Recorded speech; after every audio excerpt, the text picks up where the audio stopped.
Hello there, welcome back to the Random Show episode number 33.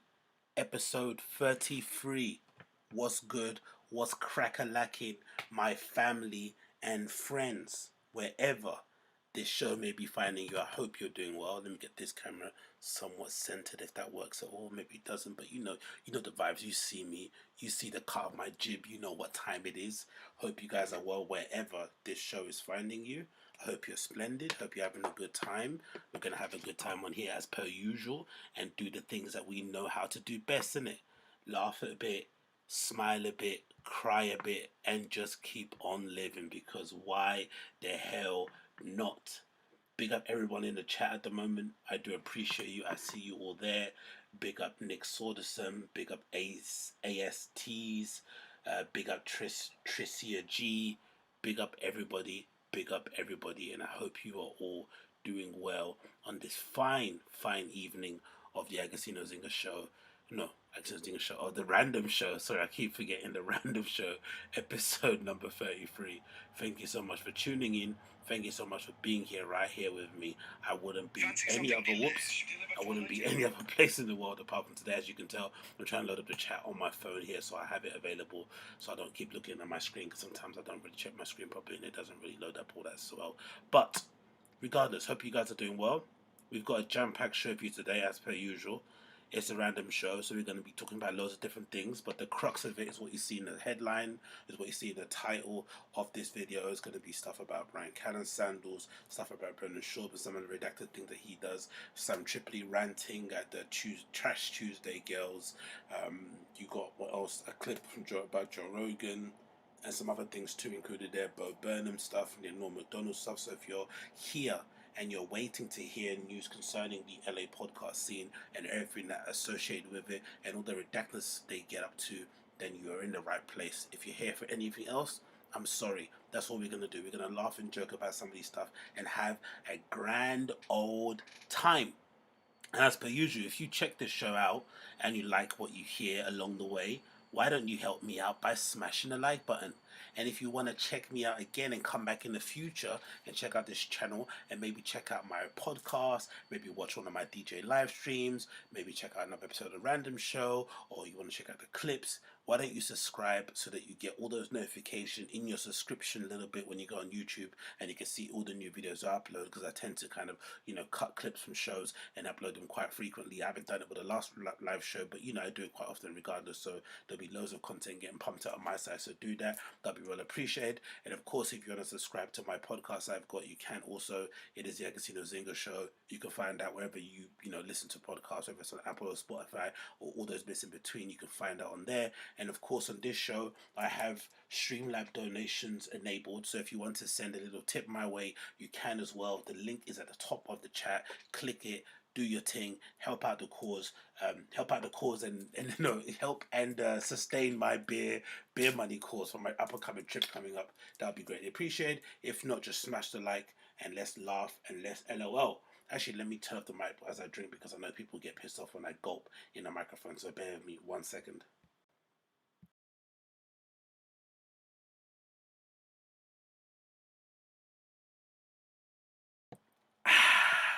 Lovely. Nothing better than a bottle of water in it. Nothing better. Nothing better than a bottle of water. Alright, cool. First things first, I want to talk about. I don't know if you guys know or are familiar with this. This is a pretty hilarious story. I wouldn't say it's hilarious. Is it hilarious? Yeah, it's hilarious if you don't know this guy, you're not associated with his family. If you are associated with his family and you happen to be watching my channel, I'm sorry, I apologize. I'm laughing, but hey, let me laugh. So this story here, courtesy of BBC, regarding a rapper called Sidhu Moosewala. Is that how you pronounce his name? Sidhu Moosewala. And he's an Indian rapper who was murdered recently, hit with 24 bullets, man. Absolutely madness, right? And he's basically the equivalent of like a drill rapper over there. And he got slain as he was sitting in his whip. Absolutely lunatic scene. So let's read the article. It says as follows. Murdered Indian singer. It's funny how when you're not black, they call you a singer, but when you're black, you're just a rapper. You can't be an artist. He's just a singer anyway. Murdered Indian singer Sidhu Moosewala Muswala, sorry, was hit 24 bullets. Special health officials with access to autopsy report have told BBC. Sorry, I'm reading like Brendan. Let me calm down here. His whole name, which is Shubdeep Singh Sidhu, was shot by an unidentified person while traveling on Sunday evening. He was 28. Thousands of people gathered outside his village home to pay respects. He was cremated on Tuesday. Jesus, man, you got shot on Sunday and you got cremated on Tuesday. That must be an Indian thing, right? That's quick cremation. 6 people have been detained in connection with the murder.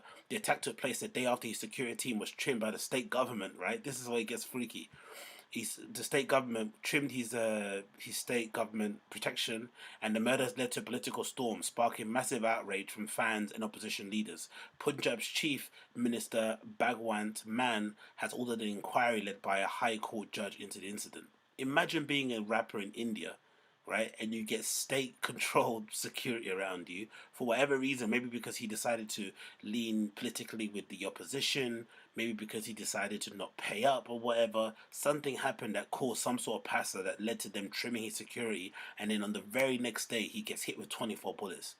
Video footage of the car showed it was sprayed with bullets, with a number of them piercing the windscreen and the bonnet. Preliminary post-mortem done by the team of 5 doctors found bullet marks on Mullah's chest, feet, abdomen, and sources in the Punjab State Health Department told. A health official said a medical team would do a detailed examination of the injury marks. On Tuesday, thousands of people gathered outside the rapper's home in Musa in Mansa district to attend his cremation. A large number of police were also deployed to ensure everybody remained peaceful. So obviously had a big flipping reputation, and everyone was out there slaying him.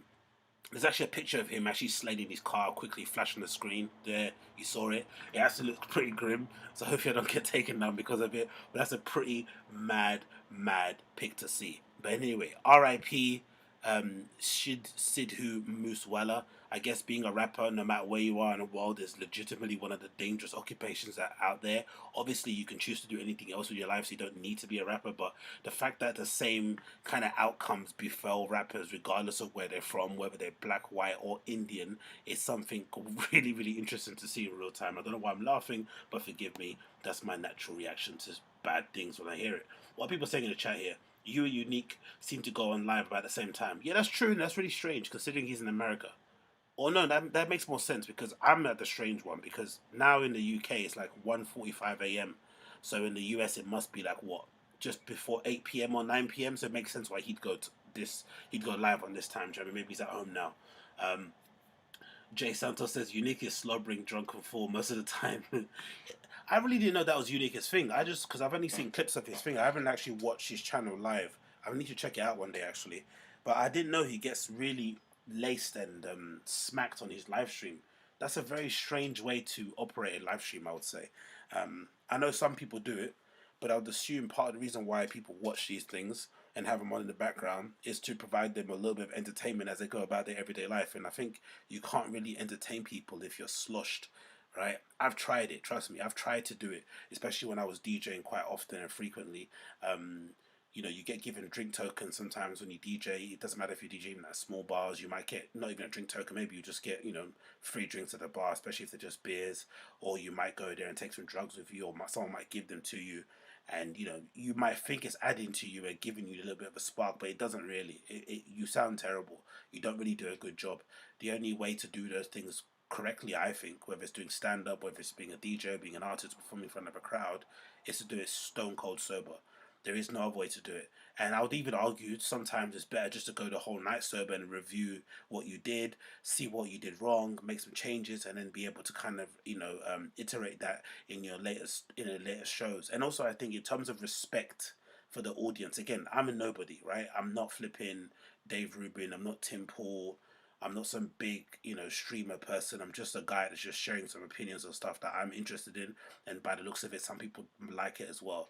And I feel like if you want to give people a good show, I feel like you also have to kind of respect the audience, no matter where you are, level wise. And I think when I used to DJ a lot, I think I really gained a real understanding of that, especially towards the end, which is a shame because when the pandemic hit, it effectively stopped that from happening quite often. But I guess that's part of life, and hopefully it picks up. But I remember towards the end, like of 2019, I purposely stopped drinking completely when I went out to DJ.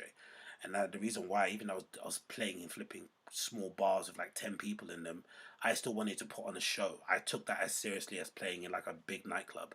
Do you know what I mean? Like, or going on tour somewhere. That was as serious to me. I didn't want to approach it as like, oh, just because there's 10 people in here, there's one person here, I'm gonna slack off and just drink and get myself absolutely molded. Obviously, there's a time and place for it. I'm sure there's people that do like drinking streams, or it's their birthday, or they want to celebrate something. That's quite fun. But I think going on stream all the time and just getting sloshed is absolutely wild. That's it. But also, I guess people like it because when I see these streams, these numbers are quite crazy. So people still like watching the. That's the thing about human nature. Although people like wag the finger at him and say, "Oh, he shouldn't be doing that," people still tune in. So they like to watch the car crash. So you're kind of encouraging him by keeping tuning in, but I also can understand why people can't take their eyes off it. Big up, Little Drip. Big ups to you. Jay Sanders says it's crazy how hammered he gets every night. Yeah, some people just have the temperament for it. I wish I could do it, man. I really do wish I could do it, but I spend most of my time drinking, the old agua during the weekend. And if I want to go out and get absolutely laced, then I will. But I wish I could drink every day, man. I wish. Unique is okay. First half of his episode, then Benzo's kicking. Okay, yeah. See, because he's clearly got a talent. He's clearly got something about him that people like. So for sure, that's I'm not surprised to hear that. I like these random shows. Thank you, Richard. Great points. Jay says thank you, mate. Pavilion says no more than just vodka and beer. Way more. Okay, cool. Yeah, cool. Fair enough. We live. Yeah, we live. We live. We live. We live. Okay, next. Let's move on in. Let's move on in. Let's move on. Let's move on. Move on. Move on. I want to make this. I'm going to quickly touch upon this because I feel like I've never been lucky enough to have this happen to me in my life. And I feel like maybe because at the time I also wasn't cute, and maybe also because the teachers I had weren't hot. But this never was in my reality. This never was a scenario that would have ever played out for me. And I just can't believe how lucky some of these kids are when they get into some of these situations. Obviously, some of it can be a bit creepy, but just the on paper of it, having a lady that's in her 20s coming after you when you're 16 in school and actually being interested in you is absolutely insane. But this obviously paints a teacher to be a little bit of a creep, so that's why it kind of takes a bit of a hard tilt. But let's read the story anyway. This is courtesy of the Daily Mail. And it says as follows: Oklahoma middle school teacher, 28, is charged with sending naked photos and videos to a student, 16, after telling him she'd heard rumors that he liked her. Imagine how horny you have to be as a teacher, right? Imagine how horny you have to be as a teacher to tell a student or to send a student unsolicited flipping DMs and nudes of yourself because you heard a rumor that he might have a thing for you. Back in the day when that was a thing, and maybe a teacher heard a student might have the hots for them, they'd go and tell the parents like, "Hey, tell your son or your daughter to chill out. This is inappropriate." Or maybe they'd pull the kid to one side, or they'd move classes. Like, it wasn't seen as like a flipping invitation to go and maybe slide in their DMs. This is some Brendan Schaub level type shit, isn't it? This is flipping maddening. And she looks like a fairly average, you know, she looks like a not average. She looks like a fairly well-adjusted lady. If you saw her at a post office, you wouldn't think she was sending news to 16-year-olds. You know what I mean? It says as follows: Oklahoma middle school teacher faces felony charges over claims she sexted a 16-year-old boy after telling him she'd heard he liked her. Ivy Renew, 28, is charged with using technology to engage in communication for sexual punion interest with a minor. Oh, look at how gross that sounds if you get charged with that. Imagine that being on your rap sheet as a felony. Sexual, how do you say that? Sexual prurient interest with a minor, and a warrant is out for her arrest. Oof. The former Midwest middle school teacher has not yet been taken into custody. She's on the run. She's doing the race. Oklahoma's age of consent is 16, but adults in position of authority can still be charged with having sexual relationships with a children aged 18 or under. That's a weird rule, isn't it? So, if you're not the teacher, if she wasn't his teacher, she could hook up with the guy, but immediately when she's a teacher, it's an issue. Weird law, isn't it? It's kind of like a weird law that pedos can kind of skirt around. Just make it black and white, mate. Just say you can't do it across the board. Don't say if you don't know them you can. If you do know them you can't. If if you if they live near you you can. If they don't live near you you can't. Like what?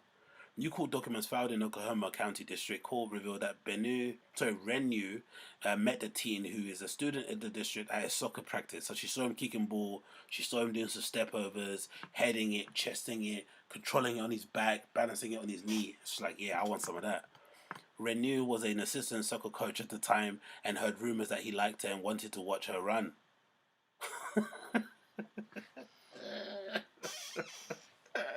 This is some scandalous stuff. What it meant, that's only a 16-year-old brain would think that, right? I want to see Miss run. I want to see Miss what's her name? Miss Ivy run. Imagine seeing her run. What? Cause she's got big baps or something. Renew allegedly then added the teen on Snapchat and sent him. So, yo, Snapchat is the app for the flipping creeps, in it. If anybody in my stream has Snapchat, if anybody in a relationship with somebody, especially if they're male and they happen to have a Snapchat account, you have to keep your eyes on that person. Because from what I've seen, Snapchat is the app for absolute degenerates because of that whole disappearing message thing. And if you screenshot something, someone will see you screenshot it. So it invites really flagrant creepo, you know, scandalous, sexy, horny behavior. So if you've got a partner and they happen to have a Snapchat account, you have to be very, very, very worried.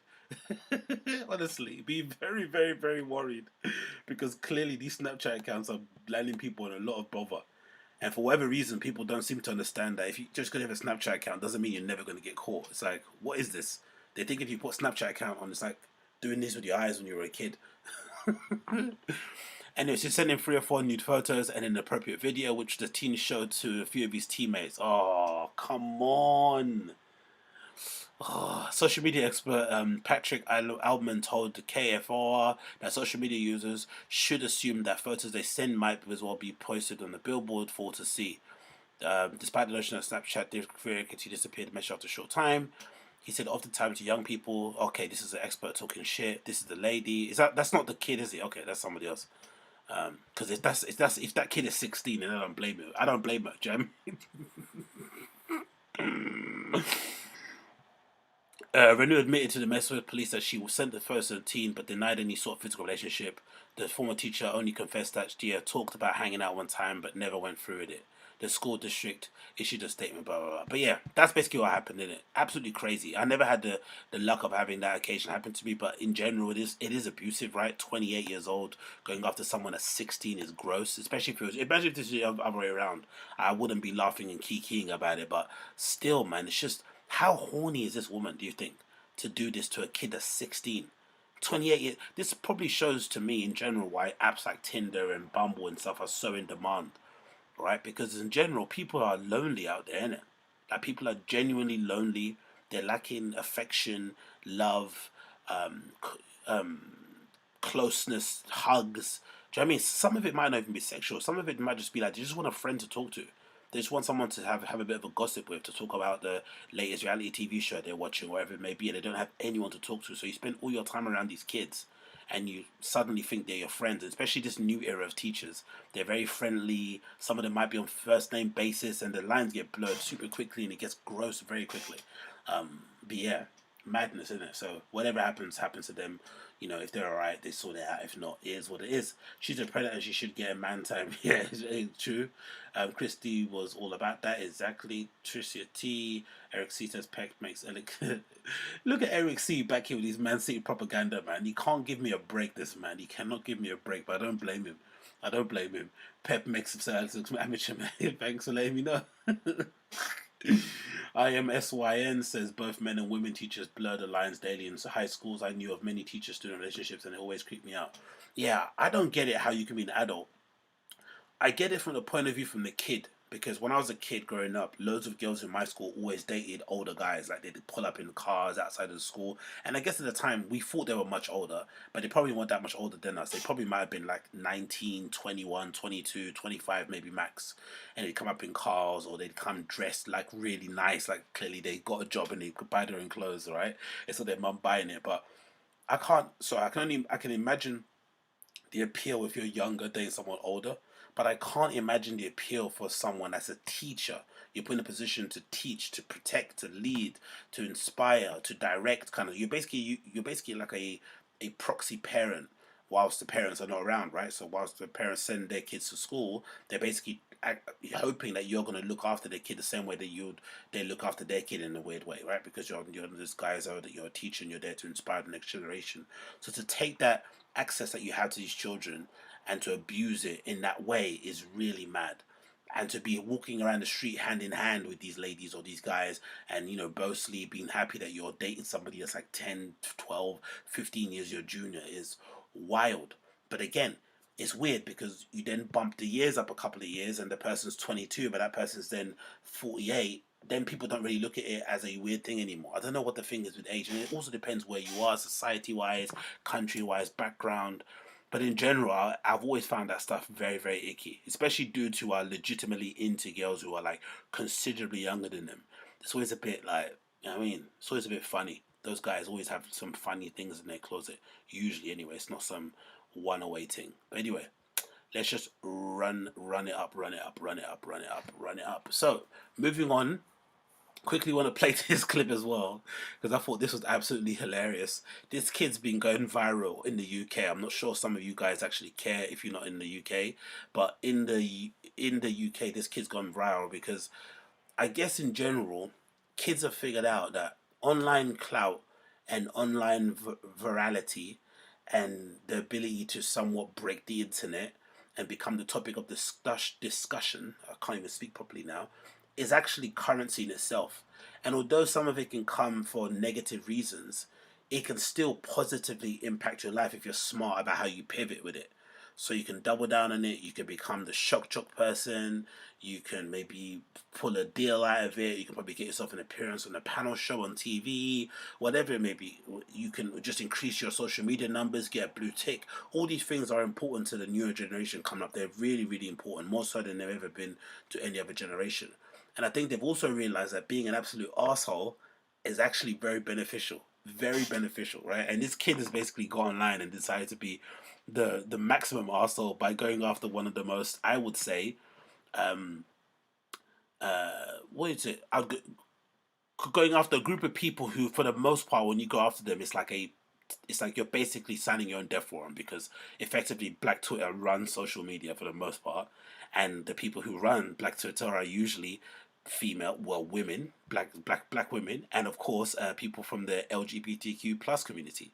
So when you anger them, you are definitely putting your hand in the hornet's nest. But this kid doesn't give an F, and I'm going to quickly play the video for you because I thought it was absolutely hilarious and clearly somebody trolling and trying to get the attention of the internet. But I guess people are bored nowadays and decide to take it seriously. But this is the clip, right? No context, just listen to this. Hey, what are you saying today, bro? I'm trying to go gym. I'm meeting a bird. I've just been gym. What bird you meeting? You don't know her, G. Just something I pulled on live. Just got yeah, she's nice. She's black. My first black. I swear. Girl. Yeah, she's fit. You'd find her fit though. She's like, them black things that look white.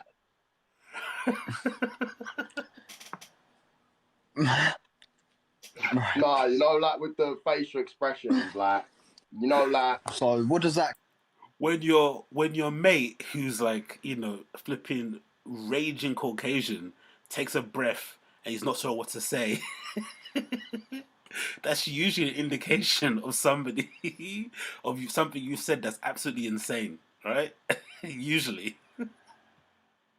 Consist of, mate? What does that consist of? The black things that look white. How do the black things look white, mate? No, bruv, it's just the ones that ain't coming like Drogba, bruv.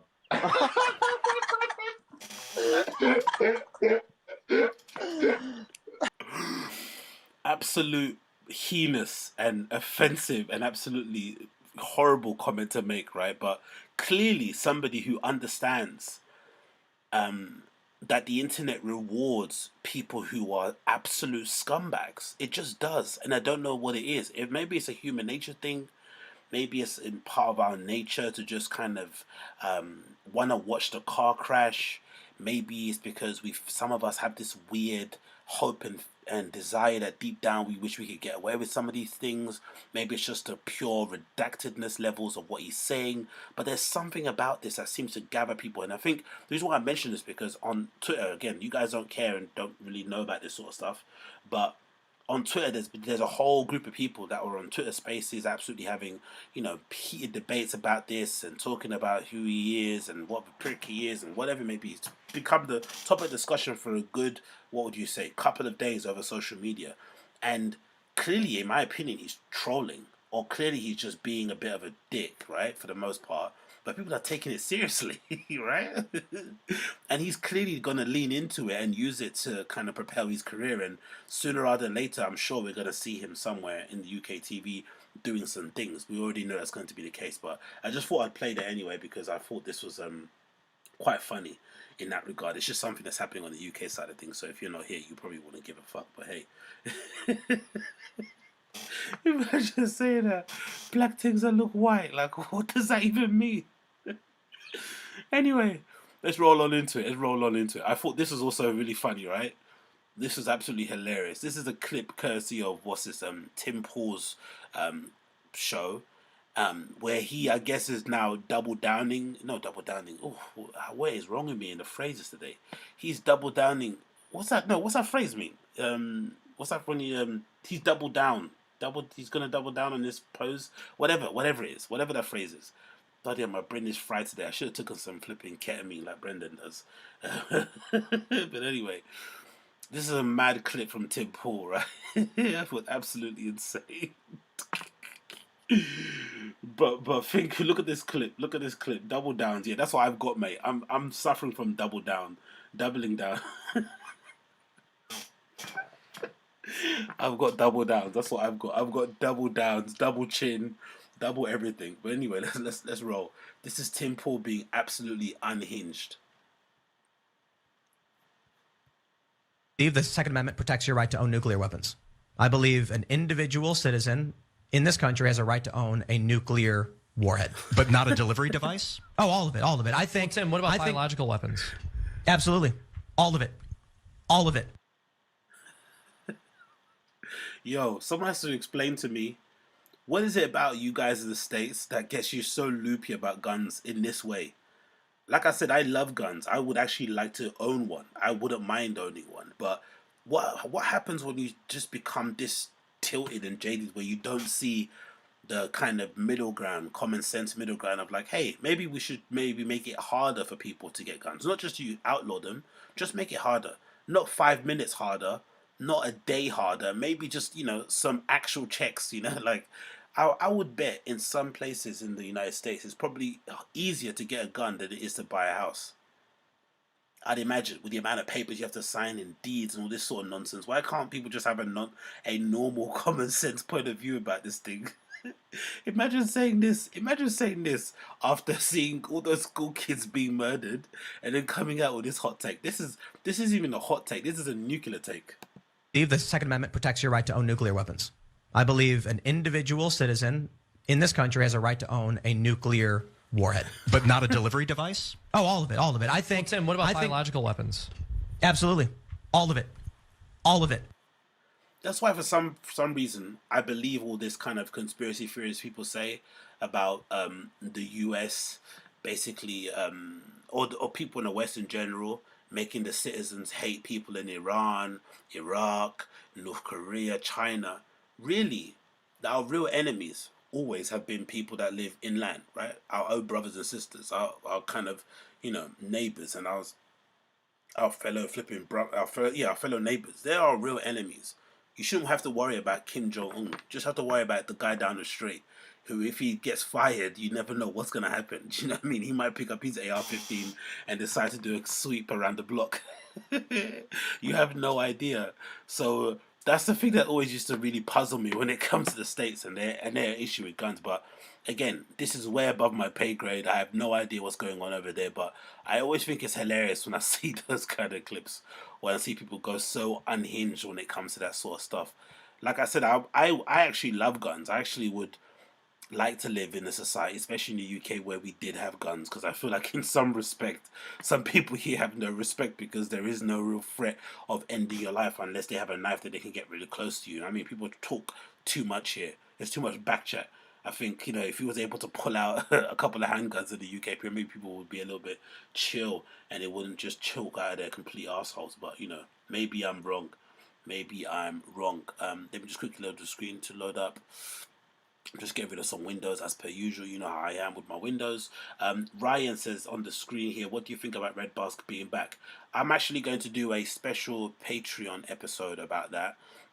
Somebody kindly suggested it to me. I should check it out, and I'm going to actually sign up to Red Bar and check out his show and rewatch it and see what the vibe was regarding his return. But I guess it's good to see him back in some respects, especially after all the pressure people like Joey Diaz and Sam Tripoli have been putting on him in recent weeks. So it'll be interesting to see what he has to hear concerning all the backlash he's been getting from people in the stand-up community. But if I'm just talking from a general point of view, it did clearly look like he has suffered some sort of ailment. From the clip I saw, he didn't look, you know what I mean, he didn't look 100% A-OK from what I remember seeing of him, which is a little bit sad to see, do you know what I mean? But apart from that, it's good to see him back, available and ready to go. What's Jess saying? Yeah, big up Jess Fury, big up. What's my girl Jess saying? Heads up to chat. I'm uploading a Chris D'Elia video tomorrow, going over the allegations in detail. Okay, cool. Yeah, so check out Jess Fury's channel as well. Do not delay. She's definitely one of the better ones in terms of breaking stuff down when it comes to all these LA comedy podcast people. So definitely check out Jess Fury. Definitely somebody I rate and endorse. If my rating or endorsement is worth anything, then please make sure you check out my girl Jess Fury. She's definitely someone you should be paying attention to, even if you haven't already. Repay attention to her again, because she's doing the Lord's work and she's doing it in a very intelligent way. So definitely check it out. So next clip. I thought this was hilarious. I'm sure some of you have seen this already. This is courtesy of the subreddit TikTok Cringe. I thought this was absolutely hilarious. Hopefully you guys find it funny too. Wolf. Gotta get rid of those lone wolf. Okay, then let's find a way to identify people who might fit that profile and make it harder for them to obtain firearms. Second Amendment. Are you just saying words? Look, the problem is that a mentally unwell 18-year-old was able to easily obtain an assault rifle, and then days later Hold on, wait, what did you just say? Which part? Wait, do you think that AR stands for assault rifle? I don't know. I just know that that's the gun that keeps being used. Oh my in God. These things. Oh my God. What? Oh my God, yes. Yes. What is happening? I win. AR doesn't mean assault rifle. AR means Armalite, as in the manufacturer that makes the guns, you idiot. Okay, so what? You're wrong. You're wrong, which means that I'm right, which means that I win. Yes. Oh my God, you have no idea what a relief that is. I was just grasping at straws. I was just saying whatever. I was just like, what if we only had one door at schools? I don't know. I will say anything to avoid potentially admitting that a liberal might be right about something. I mean, I'm gonna be honest with you, I did feel like you were probably right. And I was really nervous that, like, I might be a bad person or something, but you're wrong about AR, which means I don't have to listen to anything else you say, no matter how much sense it might make, and I win now. Oh, geez, that feels good. Who cares what AR means? This is like if you said nuclear weapons are a massive existential threat to the survival of the human species, and I said, well, it's actually pronounced nuclear, not nuclear, so they're actually totally safe and fine, and you're wrong about everything. Like, I don't know what anything you just said means, but I do know that it is pronounced nuclear. I thought that was hilarious. But yeah, big up the flipping police in that area where that school shooting happened, man. From what we know so far, those guys are very, very bad at their jobs. But yeah, someone actually said in the chat here, please drop the ball on that one. I would have went in. Yo, you know what I found out that's really, really amazing and really flipping crazy to hear? Supposedly, from what I found out online, it's not actually a law that police have to go into a building where there's an active shooter. It's not something that's like against the law for them not to go into a building with an active shooter. Like, they're not actually going to get punished for it. They might be a slap on the wrist, but they didn't effectively do anything wrong, what they did. That's the crazy part about it. Like, nothing was actually wrong that they did. So imagine being a police officer in Texas and being all about your guns and your Second Amendment, but then also being somebody that's like willing to see scores of children just get slain because you don't want to get shot. That's imagine, man. Imagine. Part of the reason why you're a police officer in the first place is that you want to protect and serve, isn't it? Isn't it protect and serve? Like, honestly, man, absolute cowards. Well, absolute cowards. But anyway, what can we do? Maybe it's a far harder job to do in actual real time than people actually give it credit to, because it looks like, from one part, it looks like for whatever reason, police across the world are terrible, right? So it always attracts really, what do you call it? It really attracts people who clearly don't have the acumen to do it and don't have any other option but to be police officers or whatever it may be, right? So it's like it kind of attracts like the lowest of the lowest. And then for whatever reason, also, they just seem to get things wrong a lot, and the consequences are lethal because they've used lethal force, such guns and weapons and whatnot. It's just like, it's not like they have to send out a bad tweet that's like, badly worded or whatever. If they get stuff wrong, somebody can die in their custody. It's just mad. I just can't believe it's not illegal for them not to go into it. I can't believe it. I can't believe it. Of course, chill zone. The police here are awful as well. I think the police here are awful in the UK because they actually think they're smart. That's the thing about it. I don't think the police officers in the United States actually think they're intelligent. Whereas the police officers here, they honestly think they're fucking, I don't know, the heads of the FBI or something. It's like, what are you saying to me? Do you know what I mean? You're an absolute redact, like, you know what I mean? Mind your business. But anyway, let's continue. This is another cool video that I found on the interwebs I thought you guys would like and I thought would be a little bit interesting. This obviously was something I should have played when it was a Memorial Day, but hey, whatever it may be, we're here now, and it's titled as following: Stand-up comedy heroes featuring Logan Schaub, Segura, Kreischer, Callen, and Delia. And you'll get the point once it plays. You'll get the point.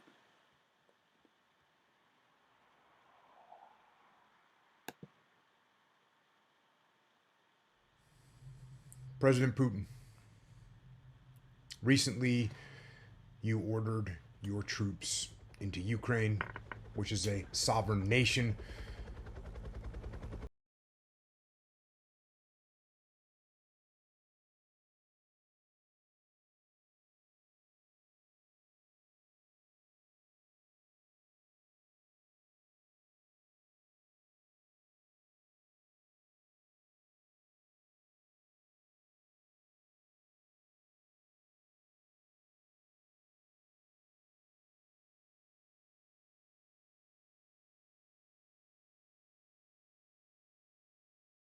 I do not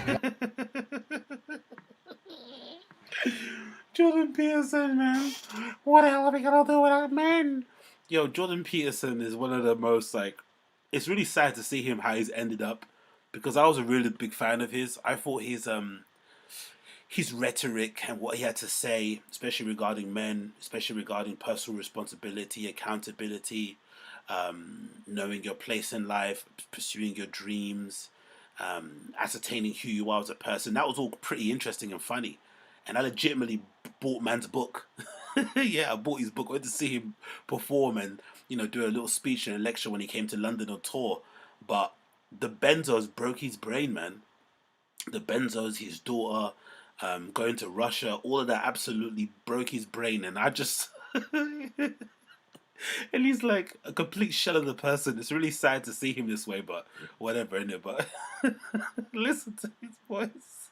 What are you gonna do about the men?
That's why, sorry to pause it, but that's why you kind of have to love Bert Kreischer, right? Because he knows exactly what he is. I'm a flipping grown-up baby, right? Like, I go on stage with my top off. I look like I'm exploding from all the beer and alcohol I consume. I have loads of self-worth issues, and I kind of do that and display all my struggles within on the stage, and I make fun of myself, right? I'm a comedian. That's what I do best. And he, again, somebody who I've had a love-hate relationship because I flipping, he drives me crazy on podcasts, that flipping laugh, the way he kind of over flipping takes shows and makes all the stories about himself, it drives me nuts. But in terms of his stand-up comedy, the guy's legitimately funny. Like, I've laughed at all his specials that have come out on Netflix. Not maybe all the way through, but they've definitely made me laugh. And you could definitely tell this is somebody who gives a fuck about stand-up. But at least he takes himself not too seriously and doesn't make these flipping poignant points about Ukraine and Russian war and just kind of sits back and lets everything play out. Nothing at all. Nothing political too much for that extent. Whereas the rest of them, Jesus Christ, the self-worth, the flipping in, the delusion that they have in terms of who they are in their place in society is crazy.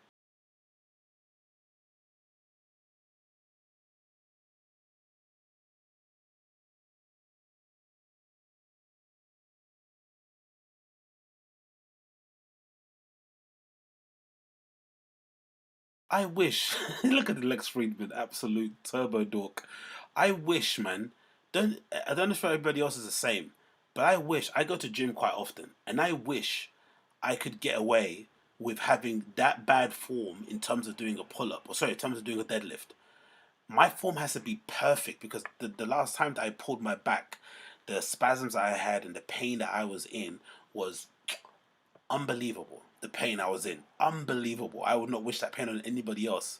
And I can't get away with having such a rounded back. I have to really concentrate on making sure I get my arms close to my knees. Do you know what I mean? I bring the bar close to my shins. I flatten my back. I have to make sure everything is perfect before I pull, or else I'm gonna shit my pants. But he could get away with pulling like an absolute humpback whale. Like, what the hell is this? Let's hear what Lex has to say anyway.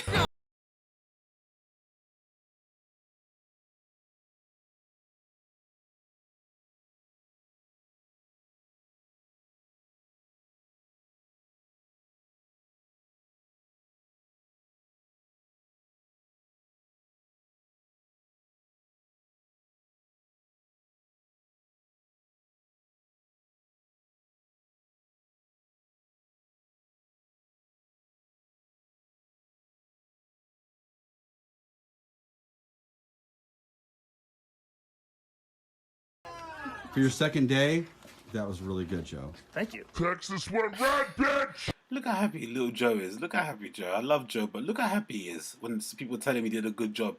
You pay to do this adult playground shoot thing, and then you get told you're doing a good job. Jordan Peterson here. Where is he? Where is he? Let's go back here again. Where is he? Where is he? Where is he? Where is he? What are we gonna do with that old man? Where is he? There he is. Is that him? Is that him? Oh no, it's not that bit. Where is it? Where is he? Where is he? Where is he? Where is he? Come on, where is it? Where is it? Where is it? Go to the man. Yeah, there we go. Do not want war. What the hell are we gonna do without men? I do not.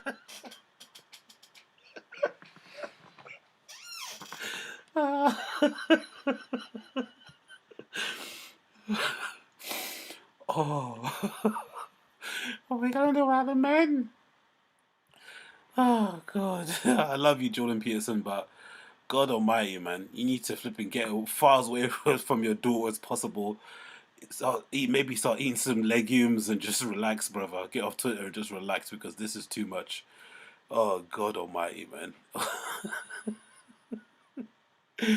What are we gonna do without the men? But yeah.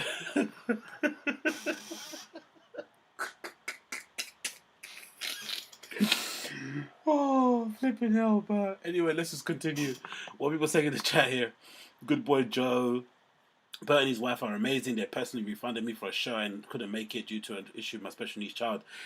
See? I knew it, bruv. I knew it. Bert's a good dude, man. And his wife is probably legitimately one of the better personalities within that LA comedy scene, like, you know, Jerry, Extended Universe, and she's not even a comedian, but she's legitimately funnier than a lot of Joe Rogan's friends. When she gets on the podcast, she's hilarious, man, and people end up liking Bert more because they see how loving and supportive flipping Leanne is, even though Bert's an absolute monster of a human. Do you know what I mean? Like, they have a cool relationship, but again, like I said, he's just, you have to take him in small doses on podcasts, but he legitimately is a funny guy. He tries to make people laugh, and he just does that. He doesn't try and get any soapbox and become a politician. He just keeps it very level. So I'm glad to hear that, John Valdez, man. That's awesome. That's a really good endowment with him. Anyway, I'm sorry about that. But can't believe that they found early footage of Tim Kennedy not giving freedom to women and children in third world countries. Oh, Tim Kennedy, man. Absolute legend. But yeah, honestly, man, that Jordan Peterson clip always gets me. But anyway, let's quickly move on. So next clip here I wanted to quickly mention was in regards to the great and late Norm Macdonald, right? Unfortunately, he's passed away now, as I'm sure most of you are aware. But there is a special comedy special out at the moment that's available on Netflix that I haven't watched yet. I'm actually going to make sure I watch so I can do a review of it. But he's way funnier than a lot of people that have been made comedy specials recently. You know, case in point being flipping Brendan Schaub. This man on his deathbed and speaking into a computer, basically running through the jokes, you know, on his basic on flipping Zoom, has made a far better comedy special from the clips that I've seen than the entirety of Brendan Schaub's 25-minute one, which is pretty sad, to be honest. But the late, great Norm Macdonald, R.I.P. to the GOAT, I thought this was a pretty interesting point that he made in his special that's out now on Netflix. And you're a comedian, they expect you to know things nowadays. You know what I mean? It didn't used to be like that. Like during the Vietnam War, they wouldn't go, wonder what Red Skeleton thinks on this. But nowadays, like I've heard, they go, a comedian is the modern day philosopher, you know? Which, first of all, it always makes me feel sad for the actual modern day philosophers who exist, you know? Brilliant, man. That's classic Norm. Classic Norm, honestly. I'm so glad I found Norm Macdonald way before this news of him passing happened. Because I can only imagine how heartbreaking it must have been for a person who stumbled across Norm Macdonald and did what we all did and went on an insane down the rabbit hole thing of checking out his show, checking out his clips from SNL, and then you finally flipping a couple of days later hear that he passed away. Horrible. But yeah, what an absolute legend, what an absolute beast of a comic, a legit comic, legitimate comic, somebody who took pride in making people laugh, somebody who didn't have an overinflated sense of self, somebody who didn't think that because they got on the stage that it somehow made them to be flipping a presidential candidate because they're speaking in front of an audience or some shit. Do you know what I mean? A real legend. Yeah, as Joe Valdez said, he's waking up this and SNL were great. Honestly, super good. Just check out any compilation with Norm Macdonald online, especially on YouTube. There's plenty of them out available, and it's probably one of the more funnier things that you will see in comparison to what you see from all these other flipping redacted stand-up comedians. But on the other note, kind of sad is that there was a mad clip that went out. I remember this was a while ago, which is, I think, is this one here, right? Yeah, this is the clip. This is taken from an episode of King and the Sting nearly a year ago, right? Where I guess it's kind of brought up that Norm Macdonald unfortunately had passed away. And this is something that Brendan does quite often, I've realized, with people. Maybe it's a kind of automatic reaction because he's always kind of felt weird whenever people are mentioned that he doesn't necessarily like as much as everybody else, and they've kind of, you know, in praise or because they're past or whatever, bring attention to their name. He has this natural reaction to kind of just maybe slightly shit on them in a really passive-aggressive way. And he kind of did this at the time, which I remember listening to. I was like, why would you say something like that about somebody who just passed away, especially somebody who's meant to be like a comedic peer? And I thought this was really weird, the thing that he said here. So I'll play it for you, and then maybe you guys can react and see what you think as well. And then I'll play the other clip from Norm Macdonald's special where it seems like he kind of touches upon this kind of allusion or suggestion. Beginning, but there's some breaking sad news. Norm Macdonald passed away. What? Rest in peace. No fucking way. From what? I haven't seen him. Just getting blown up. I saw him. When did this happen? I saw him probably this morning, right before COVID at the Comedy Store. Yeah. I didn't know he was a degenerate gambler. He was like telling me what things to bet on and shit. I was like, what? We don't know a lot of things about. Why would you say that about somebody? Why would you say that about somebody off the bat? I didn't know he was a degenerate gambler. Clearly hating, clearly being an absolute piece of shit, clearly being an asshole. Like, why would you say that? And again, this is something that I've seen him do quite often with some people, and I don't know what it is. Maybe it's just an asshole bit. Maybe it's a weird kind of uncontrollable reaction. You know how sometimes I laugh about something that's really fucked up. Maybe that's his kind of way of laugh, of kind of dealing with something that he can't process emotionally because he's a bit of a child in that way. I don't know. I just find it really odd, really, really odd. No, you have no idea. We don't know what's going on in their lives. Such a shame. But well, R.I.P. to him. He was a great performer, legend, just a legendary dude. And Saturday Night Live when he was on the news desk, legend. They even had that fun little show with him and Adam Egget. They had that. I love that. Right. My favorite podcast. It was Norm Macdonald Live. Favorite podcast of all time. Like I might cry. They turned it into a Netflix show. Yeah, and shit. so good. Fucking. And so our heart goes out to his family and all the fans and all the people that have watched him. Throughout the years, he's been a legend for so long. And so we celebrate his life, and we were glad that we had the opportunity to even have a conversation, even though it was some terrible betting picks. I still love the dude, man. You know what I'm saying? And he's still doubling down on that nonsense take that he made as if it's funny. This is the thing as well. To say something like that, you have to be really funny to get away with saying something that dark, especially off the cuff, something like that, right? Because effectively you would say, maybe you would say something really dark after the producer guy here at the beginning of the show said what he said about Norm, right? Because they all found out at the same time, you would imagine, right? That's maybe when you kind of go in with a really dark joke. But to wait for him to say it and then say, I saw him at a comedy store and he said something to me about being a degenerate gambler. It's like, what the fuck is wrong with you, brother? Have some class, like someone mentioned on the chat. Have some flipping decency. But then it's very telling because Brendan does this thing all the time. Whenever he's trying to give somebody, whenever the person he met who's famous kind of licked his ass, he'll say, "Oh, I met him, or I bumped into him somewhere, and he was a great guy, really great guy. He was really nice to me." And it's always somebody that everyone usually hates, somebody that people all think is a piece of shit, but they were nice to Brendan. He's like, "Oh, he was really nice to me." So the fact that he didn't say something like that is a clear example of maybe he did maybe feel like there was some bad blood. I don't know. I just think it's a really weird reaction to have about something like that, especially considering the stature of the person involved. And it looks like maybe it might have got back to Norm Macdonald because this little clip kind of maybe echoes it again. And I thought this is really funny. Maybe Norm Macdonald actually heard what Brendan might have said in a flipping redacted way and made some comment on it on his special, which is flipping hilarious, I thought. Hey everybody, it's Norm Macdonald. And this is my comedy special. That's right. Now, of course, I'm looking forward to getting back out there, seeing you folks in person. I love doing gigs, and I miss it. My God, I miss it.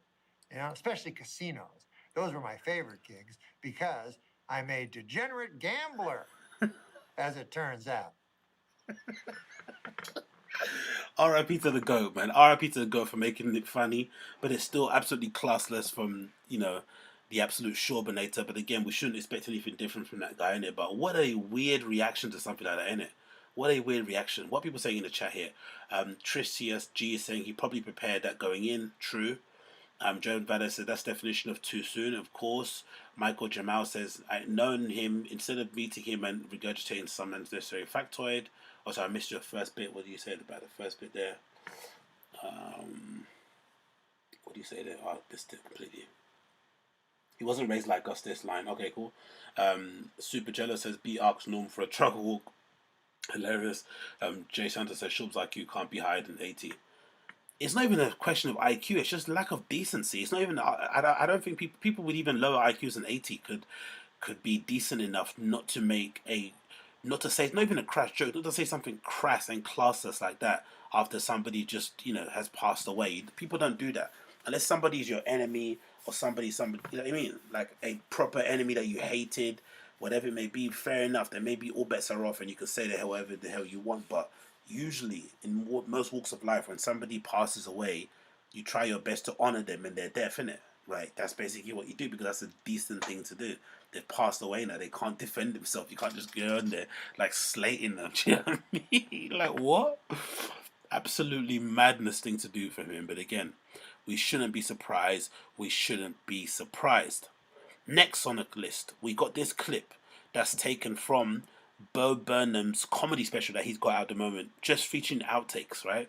This guy is an absolute freak of nature when it comes to comedy, when it comes to directing, when it comes to acting, when it comes to writing, and when it comes to just being an all-round entertainer. And I've always been surprised why someone like a Bo Burnham hasn't been on Joe Rogan.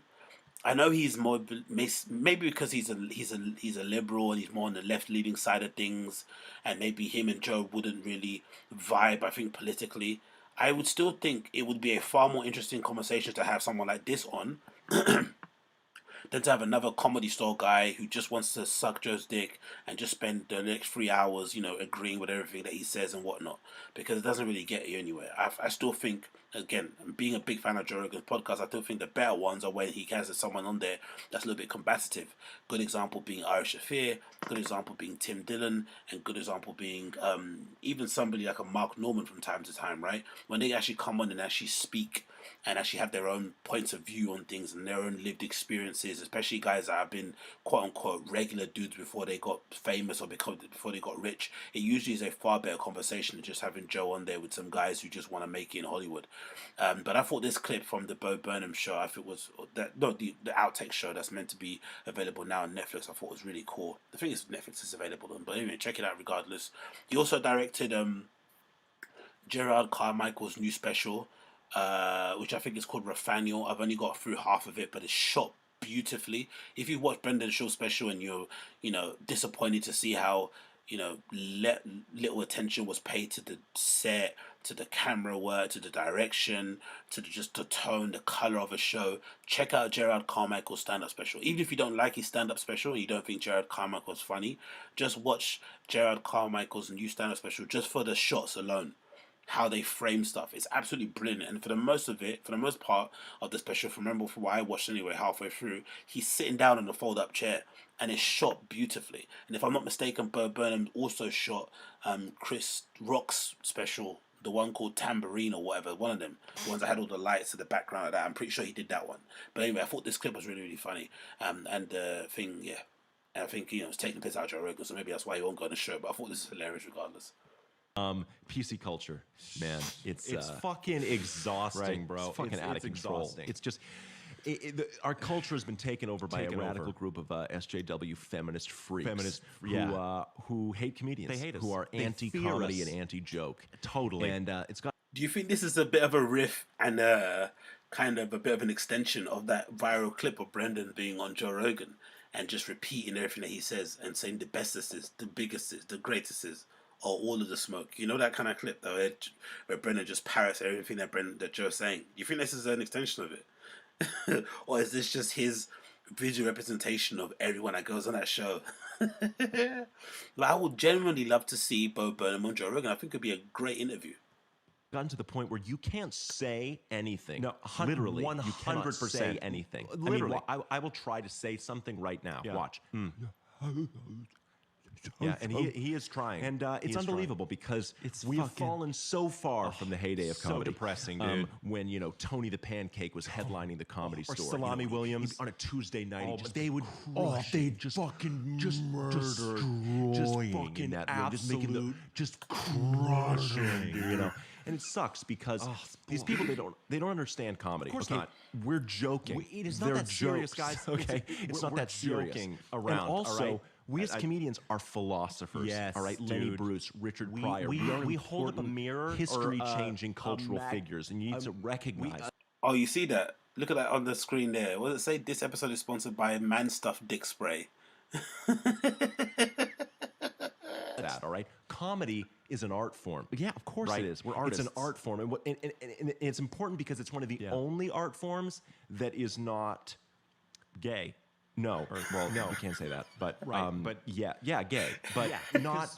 Now they're going to come after us, right? We're going to get canceled for saying this. You homophobes. We're not being homophobic. No, it's when we say that. It's gay is just. If there was another word that meant gay that wasn't gay, we'd use that. But there isn't one. But there isn't. So we. But yeah, so it's really just a war on comedy that I realized. I was having a conversation with my sparring partner. Nice. And I realized that the war on comedy is. as much as I say I would like to see him on Joe Rogan, for whatever reason, this version of Joe Rogan can't laugh at himself as much as maybe he would in the past. So maybe he would take offense to this clip. He wouldn't find it funny.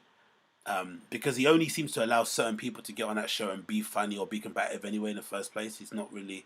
I mean, it's not a space. It's not a space. It's not a free space anymore. It's still his show. You're his guest now. Before it was kind of like you share my space. We have this conversation. Now it's more so like you are honored to come in my room. Do you know, sort of thing. Which is a shame, really, because I think we lose. You get it with some episodes. Some episodes you get the magic. It does get restored when it's a kind of a general parody where it's like clearly two meeting of the minds kind of joining forces on a podcast or whatever it may be. But just thinking of it off the cuff, right? Thinking of it because of the clip and what's going on. Do you guys reckon there's something to be said for the split in how maybe people from Burnham's side of things, maybe the left-leaning liberal type comedians and improv people, the reason why they have such a beef with the JRE lot and the LA comedy scene lot and all those kind of American dudes or whatever it may be would be because artistically one side of things looks at comedy like a sport, right? When in terms of the killing and the destroying, and it's very sort of like, oh, so yeah, that's a good thing to say. It's very alpha in the way that they describe things, right? In Joe Rogan's side, whereas it feels like with the Burnham side of things, they're thinking of it very much in the artistic, nuanced, sort of heady kind of way, and sometimes it can get a bit crazy. And it could not be funny, and it could be way too artistic and way too out there for the sake of it, and it doesn't really tell any funny jokes or, you know, make you laugh or whatever it may be. But maybe that's where the split comes from. It one side looks at it like a sport, and one side looks at this art form as a creative, as an artistic expression. Or maybe one of it looks at it like it's a business. Like I want to sell tickets, I want to sell out this tour. People are going to buy my merch. Whereas the other side is just trying to, you know, speak to the times and be an activist or be a lightning rod or whatever it may be. I don't know.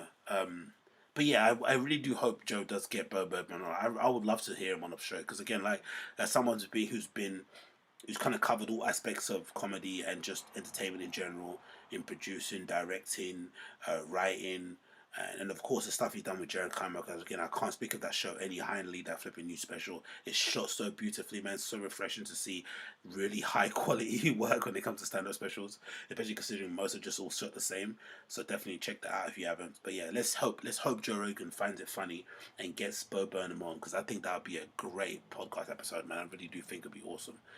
Especially also be a refreshing too to maybe get someone on that maybe he doesn't align with politically. They might have a bit of passer back and forth. You know what I mean? I think that'd be awesome. Another person says here on the stream, let's see what chat saying. Now I could see Joe laughing at this. Okay, cool. I'm happy some of you say that. Dave says, oh no such this as alpha, it's teenager viewpoint. Fair enough. What people are saying here. Super jealous says Bo equals alpha Jeremiah Watkins. That's very good assessment there. Cablu says Joe doesn't control his career. He doesn't need Joe, so you can tell a real joke about him. Exactly, Cablu. Exactly. That's a great point. And that's where I think that would be a great conversation.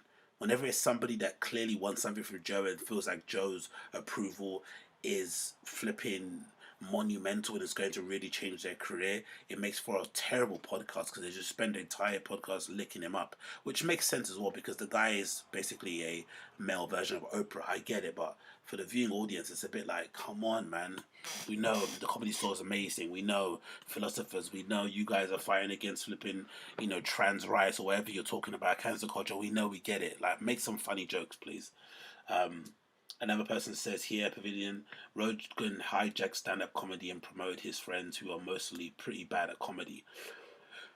Rogan's friends are pretty bad at comedy. Do I agree with that? I don't think that's true, and I don't think that's fair because it's just because time always warps our perception of people, right? But I genuinely can say, because I went to LA once and it was like, when was it? I think it was like 2017 or something, right? And this must have been, I went to the Laugh Factory, I went to the Comedy Store, and I went to the Ice House. And I saw most of these guys who we see on podcasts, right? And one of the main person who I saw, who I didn't think was funny as a stand-up, I saw him in the room live, was Chris D'Elia, obviously prior to the allegations. And I can swear on my life, and again, I don't find Chris D'Elia's stand-up specials funny at all now, or, you know, watching them, you know, back, especially when he has that weird voice and cadence that he does and all that kind of physical stuff, I think is dorky, but I find him hilarious on podcasts.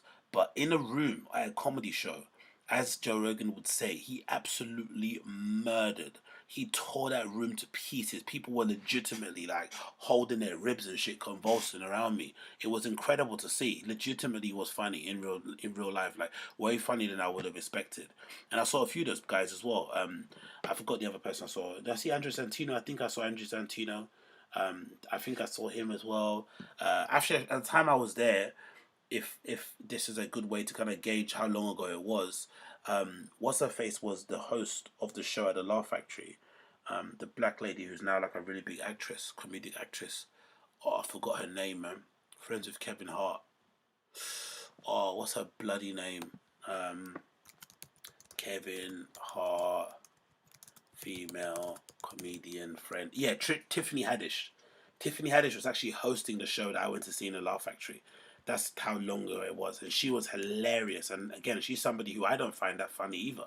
So I think a lot of those guys in Joe Rogan's circle, because Father Time hasn't been kind to them, they're quite bad now, but they're all pretty funny on stage. Tom Segura's another one, really funny on stage. I've seen Tim Dillon perform live, he's really good on stage. Bert Kreischer, obviously, I like his special. I haven't seen him perform on stage. He's really good on stage. A lot of these people are really good, but unfortunately, Father Time hasn't been kind to them. And, you know, when you spend so much time talking on a podcast, people try to pick holes and stuff that you do, and they look at your art differently. Because you look at somebody like a Sebastian Maniscalco, and I think the reason why people like Sebastian, and even another one's a bad example like Fluffy and all those people, is because they tend to keep away from the LA podcasting. They're not overexposed. So you can just take their comedy for what it is. Do you know what I mean? Justin Fife says, I'm sure they're funny in Natural Climate. Once you sell your soul and change yourself for a special, you won't be the same. What do you mean sell your soul? What do you mean what do you mean by them selling their soul for a special? I don't get that point. What do you mean, like in terms of them signing a deal to get a show on Netflix or something? Because I don't think Netflix and those shows or those kind of those platforms and whatnot, I don't think they control what they do in terms of their stand-up special. I don't think they control it at all. I think they just, it's just a stand-up special. But yeah. Anyway, let's move on. Next on the list, we got a clip here, courtesy of my favorite YouTube account out there. So make sure you're following this YouTube account. It is the Cambodian River Pig, and this is a clip of Sam Tripoli attacking the Trash Tuesday girls.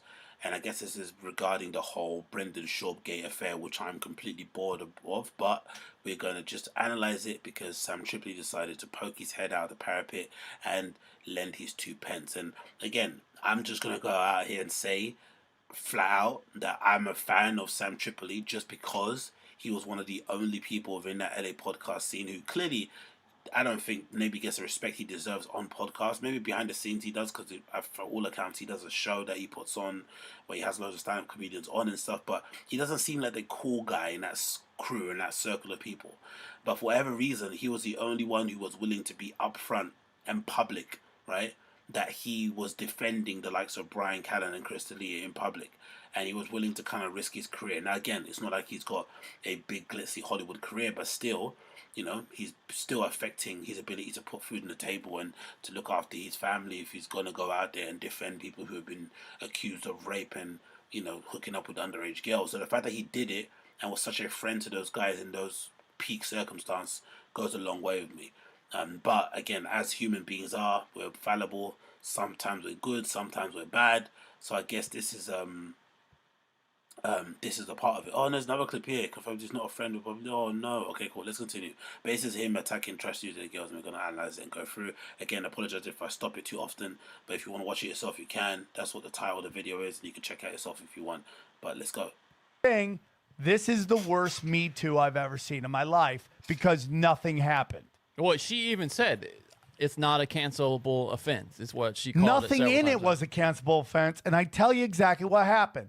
These girls are smart enough to know exactly what you talked about, which was that there was a giant community that didn't like Schaub, and you could get them to love your fucking show by getting in the mix of it.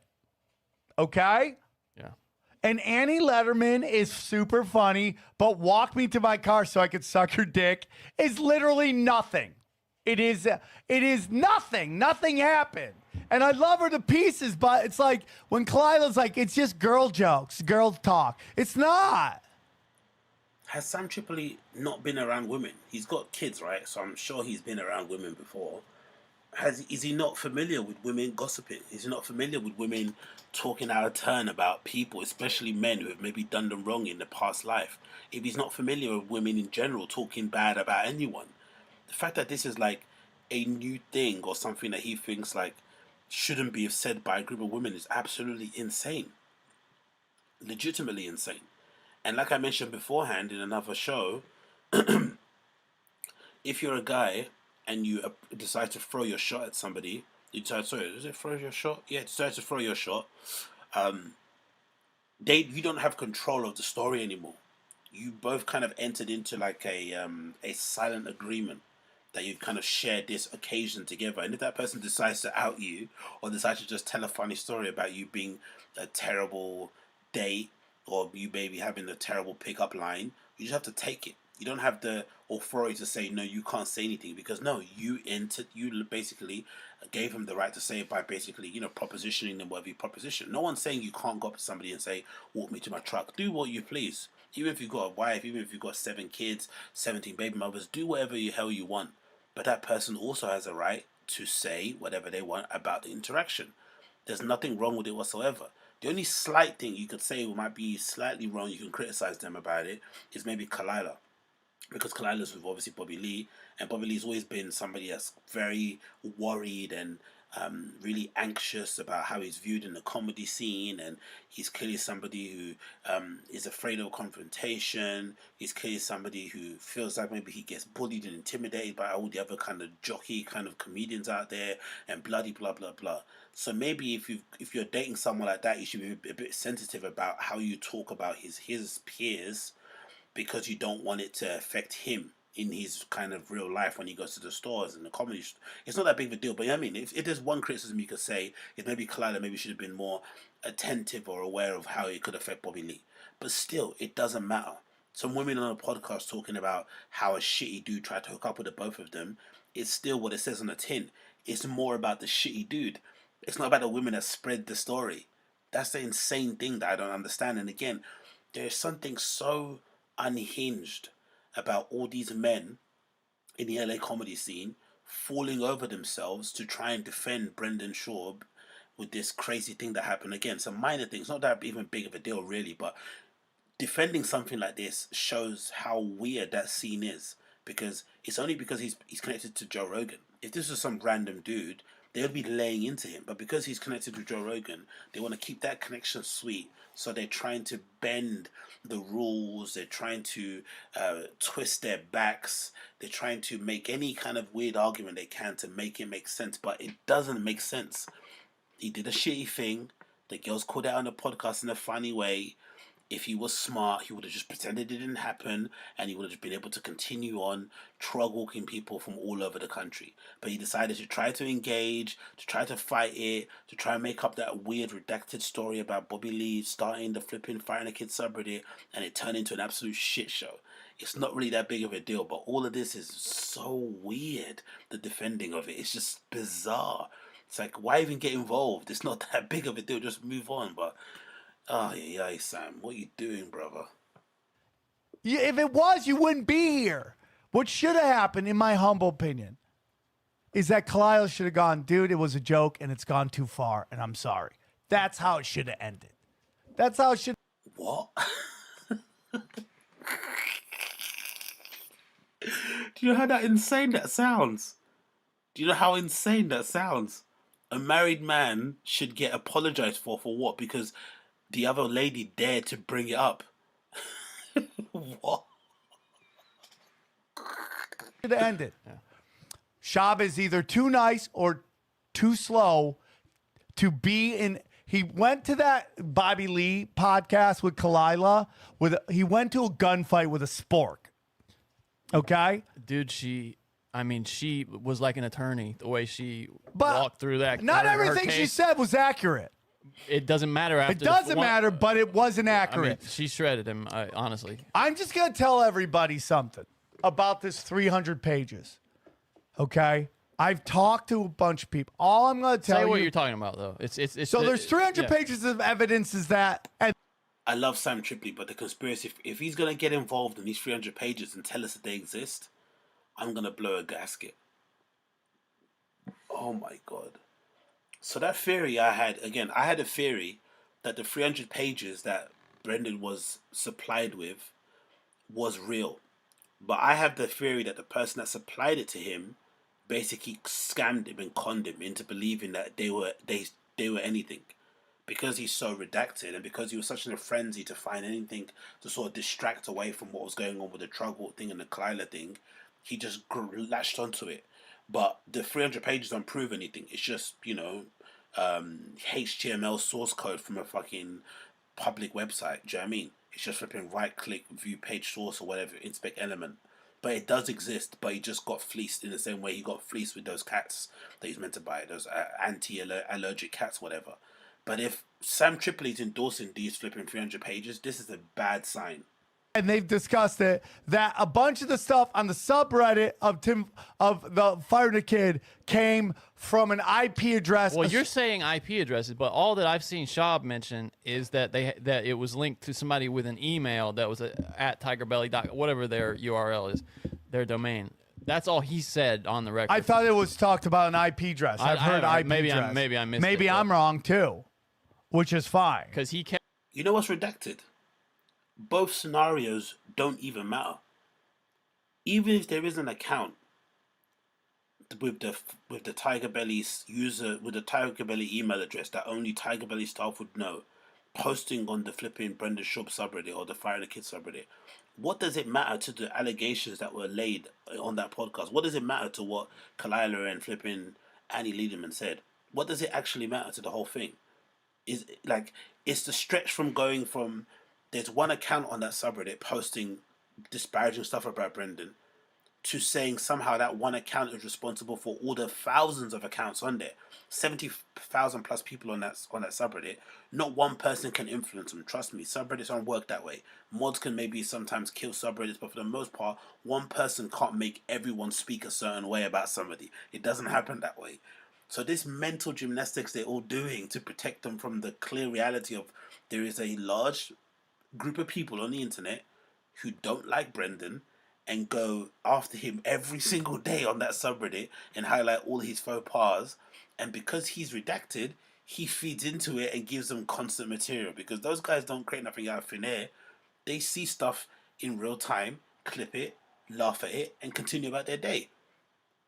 But these guys are bending over themselves to make it seem as if it's some weird big conspiracy, as if he's flipping, I don't know, Trevor Noah or some shit. It's just Brendan Schaub, brother.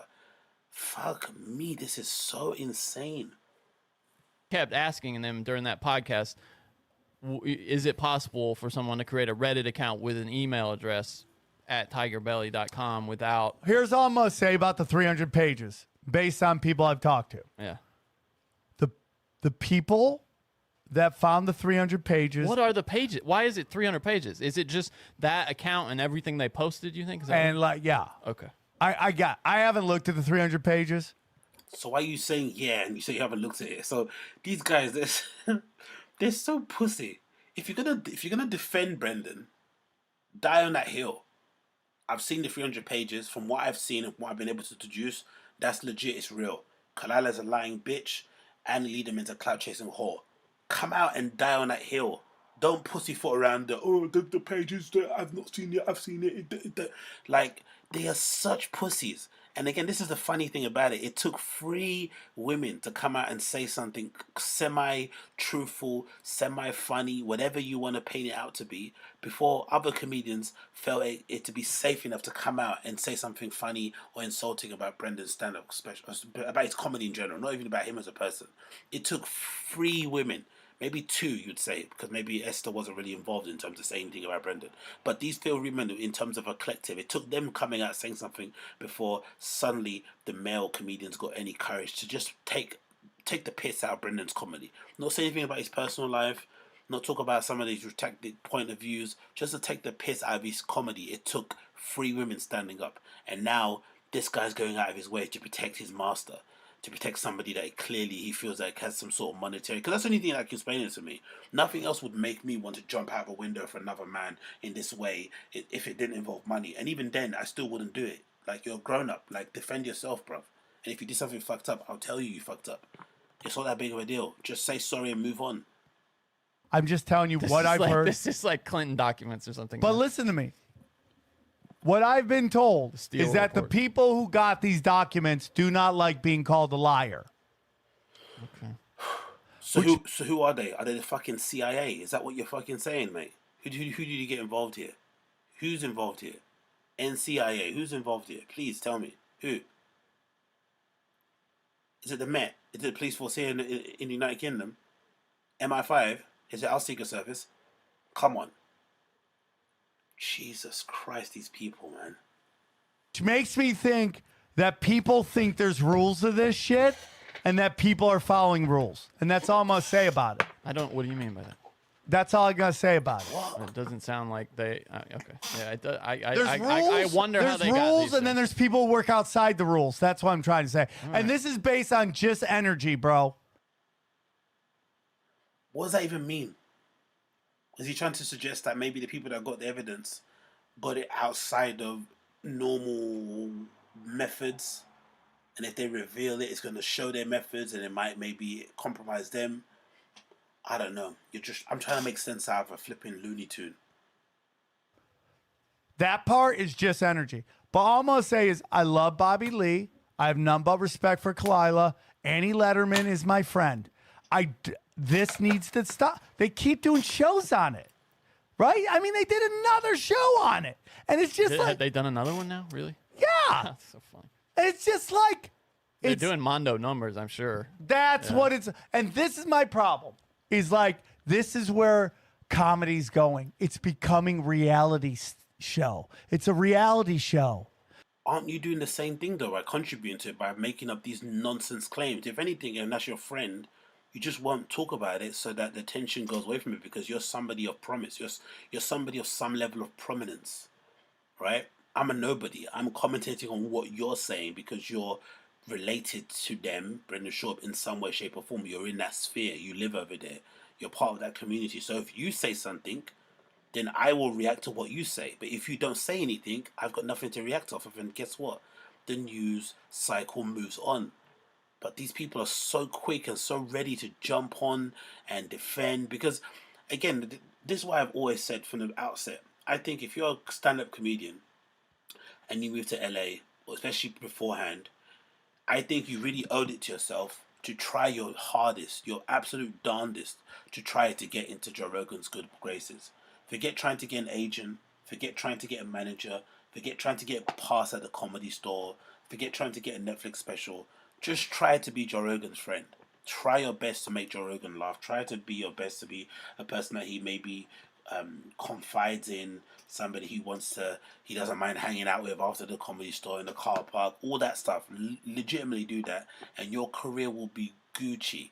Brendan Schaub's a good example of it. The guy, by all accounts, again, we don't know him, I don't know him personally, but from what he's presented online, is not a very likable person. Pretty much a quite unlikable kind of guy. But despite being a very unlikable person, he has been gifted the keys to the flipping mansion. He's been gifted a career on a silver platter. And he's also been gifted the ability to basically do and say what he wants because of his connection to flipping Joe Rogan. It just allows him, to basically run amok and to do what he wants without little to no consequences. Because imagine if this was anybody else. Look at how they reacted to flipping Carlos Mencia stealing some jokes. And again, what he did was awful. His appearance on Tiger Belly was one of the worst podcast episodes I've ever seen in my entire life. It was legitimately hard to listen to him basically take no accountability and be a raging narcissist. But all he did was steal some jokes. Did he take some money out of people's pockets? Probably. But he just stole some jokes. He didn't try to hook up with other people's wives, right? He didn't downplay people's achievements. He didn't say crazy things about people when they pass, like that clip I played with Norm Macdonald where he suggests that he was a degenerate gambler in the wake of his flipping death. He's not even flipping cold, and he's already saying this on the podcast, like clearly demonstrably awful things. He didn't do that. He just stole a few jokes. And what? And the whole community completely ostracized Carlos Mencia. Because why? He wasn't Joe Rogan's friend. So if you want to be an entertainer in that scene, being Joe Rogan's friend and having him pick you and choose you as somebody that people should care about, it can really protect you in a long way. It can basically help your career, like in ways that you've probably never ever imagined. It's absolutely mad, isn't it? But hey, what can you do, man? What can you do? And what's the chat saying here? The chat, what are you saying in the chat?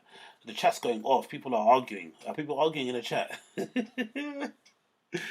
What are people saying in the chat? Pavilion. What are people saying in the chat? His shoes are for Joe Rogan. Skill set in that. If it bleeds, it leads, says Ciara Lowry. Jay Santos says, how's that bartender thing going for you, Big Bear? Stopped listening to him 2 years ago. I'm sure it's that. What he's talking about, Sam is Wildbeat, Tripolli, da, da, da, da. But yeah, are people arguing? Cool. Oh, but anyway, big up the chat regardless, man. You guys are on it. So big up everyone that's tuned in. Again, as per usual, if it's your first time checking out the stream, you like what you hear, you like what you're listening to, please make sure that you're liking the stream and you're giving me all that love on there, so to boost the algorithm and all that good stuff.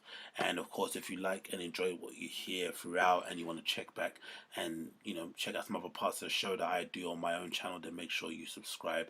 That would be greatly appreciated too. I don't want to play this clip because this is so cringe, but we have to do this, man. This is entertainment hour.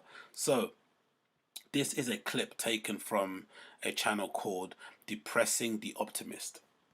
I'm going to put it up on your screen, and it's a legitimately a cringe fest. And it's titled Are Logan Paul and Brendan Schaub friends? ?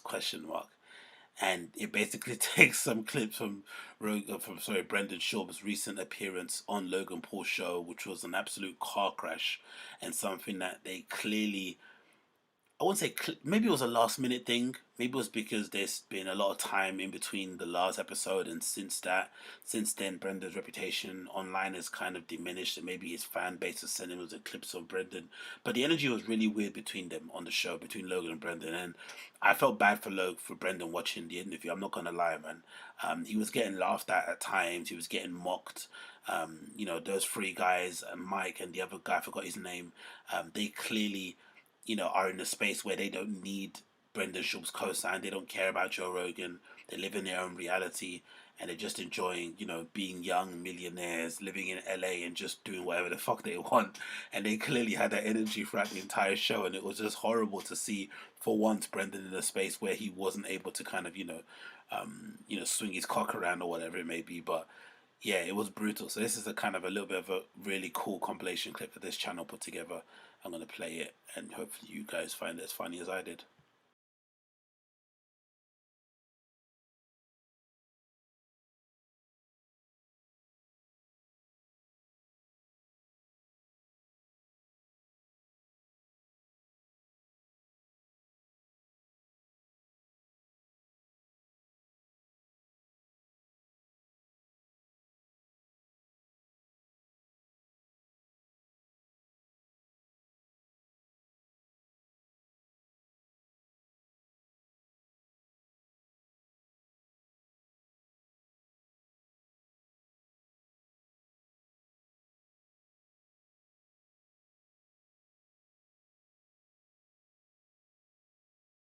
YouTube. Just I do YouTube. You're a YouTube. Are you a vlogger? No, not at all. No. You do YouTube? You know, try. You're doing great. Yeah. You like Logan's shirt? Yeah, I dig it. Because we were just at Coachella. That's what a lot of this episode is going to be about, I think. Also, shout out to our George. George Janko's here. This isn't an episode without our George. Partially why Brendan's here, because on our last episode. Say something, just even if it's quick. Get in here. Brendan can fill in, but how you feeling? Jeffree Star has some fantastic weed, man. Can I say something cool? Yeah, I've been waiting for this moment.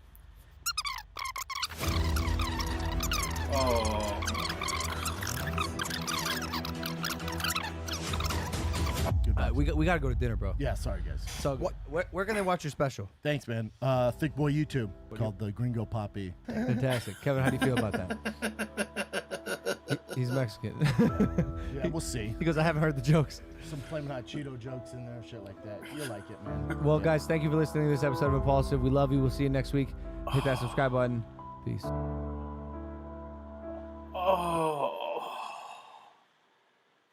Oh my God, man, his little face there. Oh, man. This is why I'm not built for LA, man. I'm not built for LA in this way, especially when you want social approval, you want the approval of your peers, you want to be seen a certain way. I'm not built for this. I'm not built for this because this is what you have to do in order to maintain your career in LA, especially when Joe Rogan decides to move to Austin. You kind of have to keep the fires burning. You kind of have to keep stoking the fires, keep, moving the flipping charcoal around, putting some fresh wood in. You just have to keep it moving. And part of keeping it moving is getting on Logan Paul's podcast, where he clearly doesn't even care that you're there, with his friends that clearly don't care about you as a person and, haven't thought about you a second of their life. They don't care about the clout you have. They take nothing. They don't give a fucking flying fuck. They might have seen a couple funny memes of you, maybe doing some shitty joke or getting knocked out, but they don't know anything about him. It's just, you have to sit there and take it. You have to take it. You can't bully them. And the thing that's funny about this too is that he's a stand-up comedian. So he should, in theory, be able to sense how awkward it is and make it funny, because that's what made some of Tim Dillon's real early appearances on the Logan Paul show. And maybe I think Logan Paul came on Tim Dillon, I'm not too sure, but regardless, Tim was really capable and able to make the ridiculous nature of the fact that him being an adult, a stand-up comedian and a grown-up on that show, make it funny and kind of cut the tension. Oh, big up, we got a super chat. Big up John Valdez, appreciate you. $5, LMAO, he looks so sad. Yeah, he does. He looks so terrible. Honestly, he looks... clearly he thought it would be one way, and he got on the show and it's completely other way. Do you know what I mean? Like, they just didn't vibe at all in the slightest, which is why I say from the beginning, I think I've said it when we were talking about... What were we talking about? Oh, we were talking about Eric Griffin, when he was saying whatever he was saying, sucking up to Brendan Schaub. The point I was making was that he was saying throughout the entire segment, he was talking about the whole drama with the Annie and fucking Kalila. He was saying, oh, Bobby Lee's my friend, Brenda's my friend. I was like, no, they're not your friends. This is flipping LA friendships. They're not real friendships. LA friendships is just like you work together or you might see each other someplace or wherever it may be. And I think sometimes, because they're on social media a lot, these guys, and they're liking each other's pictures and they're sending each other DMs, they sometimes get it construed that because they see them online all the time and they might share the odd, double tap on a DM or whatnot, that they think that that's a sign of friendship, or they think that that kind of equates to what it would be like if they met in real life. But then you meet each other in real life and it's like, nah, mate, I'm not your friend. I've got some real life stuff going on. I don't know who you are. I don't care about you at all in the slightest. Like, God almighty. This was clearly one of those, also what's sad about this? This is clearly one of those, this is the last favor I'm ever going to do for you kind of things. When somebody kind of owes you something because you're kind of resting on a past friendship kind of thing. Like, for sure, I don't think we're ever going to see Brendan Schaub on Logan Paul show again. I don't think so. No. Another special comes out, we won't see him on there again. I don't think so. This is the last favor he's going to get out of that guy, because clearly this is a kind of reminder of like, oh shit, we're actually not friends. Sometimes when you meet somebody that you haven't seen in a while, and you had an image of them in one way, and then you meet them again, like, oh, I don't really know you now, or I don't think you're cool, or I think you're lame, or whatever it may be, or I think you're annoying. But, oh, mate, this is brutal, man. Absolutely brutal. But yeah, I guess nature of the beast, isn't it? He wants to get some eyes and ears on his special. You have to go where the eyes and ears are, and sometimes it's not going to end the way you want, innit? I guess it's part and parcel of the process, but I guess it's part and part of the process. Then we got this random clip, which is absolutely brutal too, because it looks like my man saw an absolute ghost, or he's afraid of cameras or afraid of what this might look like. But it's a really innocent clip that somebody put on the Fighting the Kids subreddit of what looks like Brendan's wife taking a picture, taking an Instagram video of them walking to the cinema, I guess because it says Top Gun. And Brendan looks like he legitimately saw a ghost. Like, he looks really scared.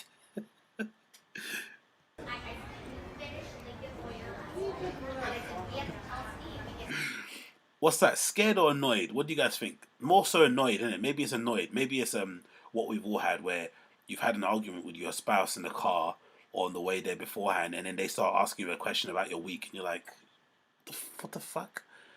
But this is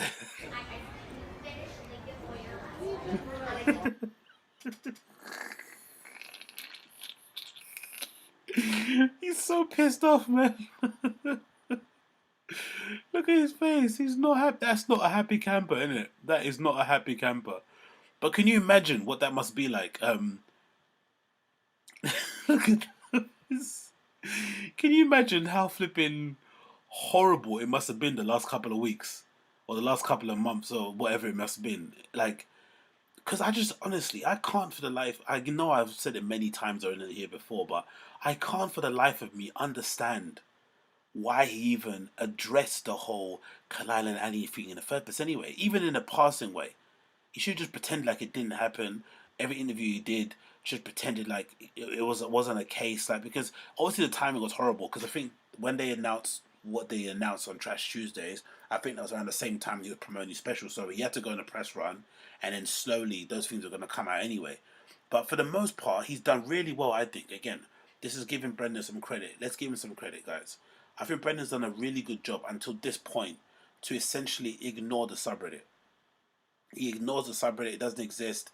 Everyone that criticizes his comedy is a hater, even if they have some constructive criticism to say. Unless you're a stand-up comedian who's touring the world, unless you're ripped, unless you're famous, unless you wear cool clothes, unless you've got a cool car, anyone that says anything negative about his work, for the most part, he just kind of deletes you and he doesn't really pay you much attention. For the most part, he's done really well at kind of maintaining that frame of work or frame of mind.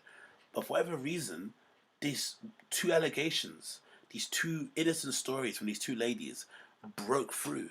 They crashed the flipping third wall, and he kind of just had to react. And when he did react, it was the most insane things that he was saying that didn't make any sense. Legitimately no sense. The whole reason behind it, the Bobby Lee, the Reddit thing, like, what?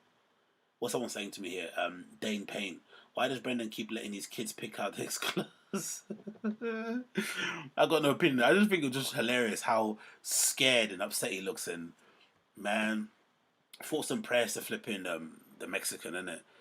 His wife, because God almighty, I can only imagine how embarrassing and annoying that whole issue is, because you've done nothing wrong. You're just there enjoying your life, trying to be a good partner, trying to be a good mum, trying to hang out, have a good time. And then you're being subjected to all this drama. All of this drama. You know what I mean? Constantly. And even, like, I don't even want to get involved in this in that way, because it's not something that I want to talk about when it comes to relationship stuff. It's not my business. I don't care. Personal stuff, blah, blah, blah, blah. I just laugh at the stuff that Brendan puts out, because I think this is hilarious enough. You don't need to dig in too much in the other bits and pieces of it. But even myself, and being somebody that's a minor person in this whole thing, I'm a nobody. But even I've had people reaching out to me in the DMs, right? Other females, right? And alleging some crazy shit. Yeah? Some of them I'm not even, I feel uncomfortable even opening the messages. I don't even know why I replied. I shouldn't even reply. But I've had a couple of people reach out to me over the last few weeks or whatnot, and basically try to to share their story, or want me to basically share it or whatever. And I'm not going to do that, because that's just not something I'm willing to do at all in the slightest. But clearly there's a lot more going on behind the scenes than we know of. And it's just like, man, you just need, sometimes in life you just need to take lessons, or need to take cue points from society, or not cue points from the world in general, and just relax. When you saw what happened to Chris D'Elia, when you saw what happened to Bryan Callen, you should have just chilled out, legitimately chilled out. But for whatever reason, maybe that explains why he was crying so much when that happened to Chris D'Elia happened, right? Maybe that's what happened. Chris Lee, you know, he got flipping accused of touching underage girls, and he was sobbing on his podcast as if like my man got arrested for murder or something, or hit and run or something. I don't know. It was bizarre that reaction looking back on it. But maybe the reason why he was reacting like that and he was so emotional was because it was his kind of weird acknowledgement that he also had his own skeletons in his own closet. Maybe that was it. I don't know.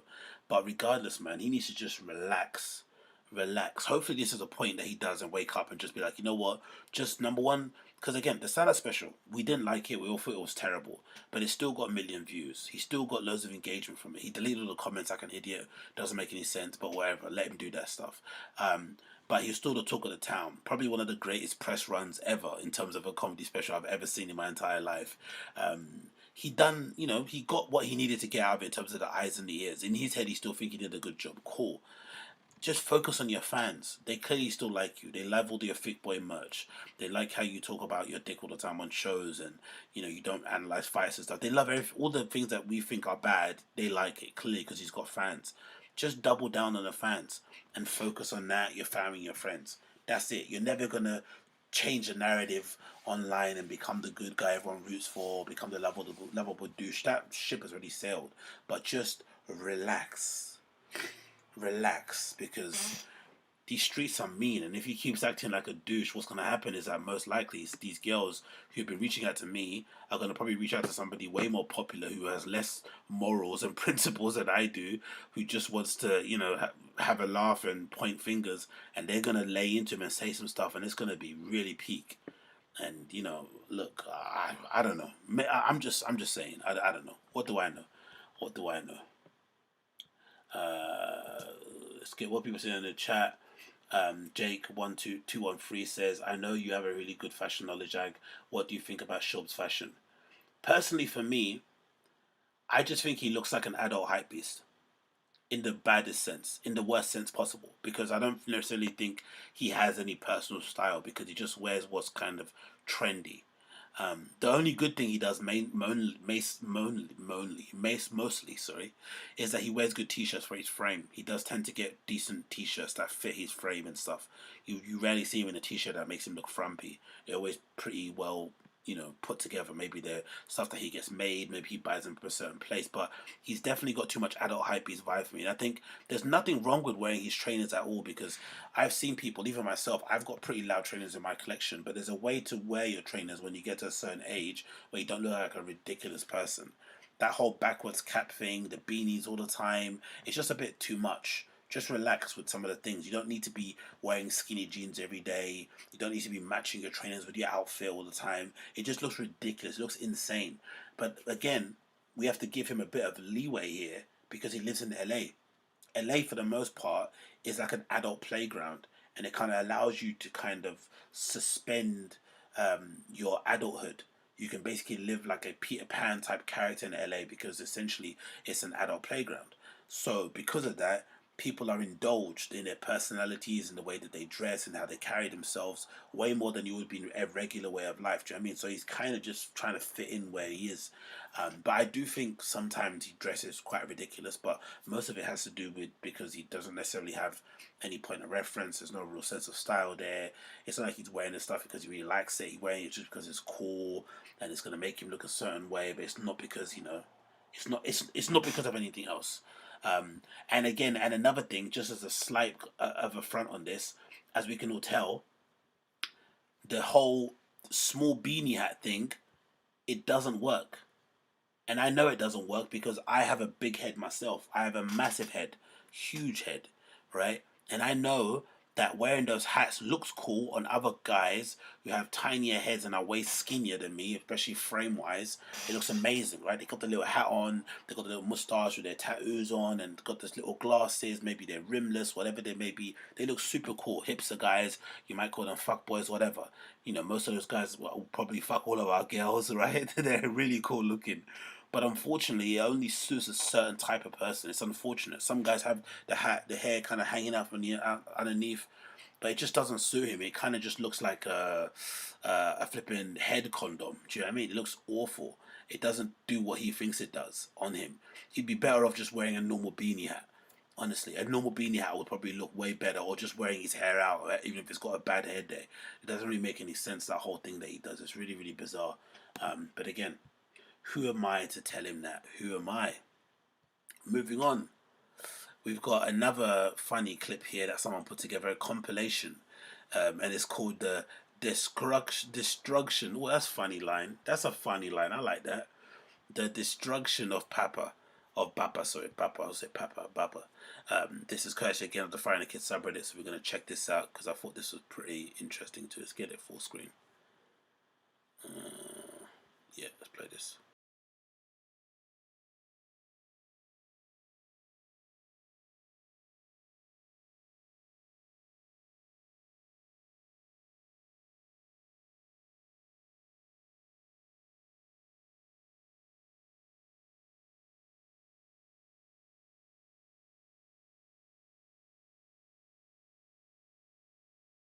Forgetting is sliding into your girl's DM and saying, "What does that mouth do?" That's his way of thanking you for your undivided love and support.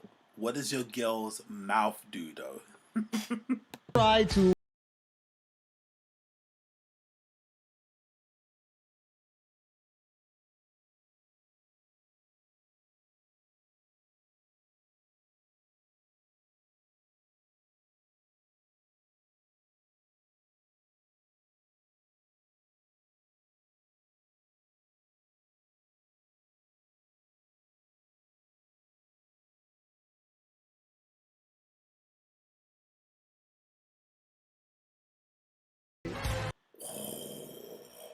Why me? I have nothing.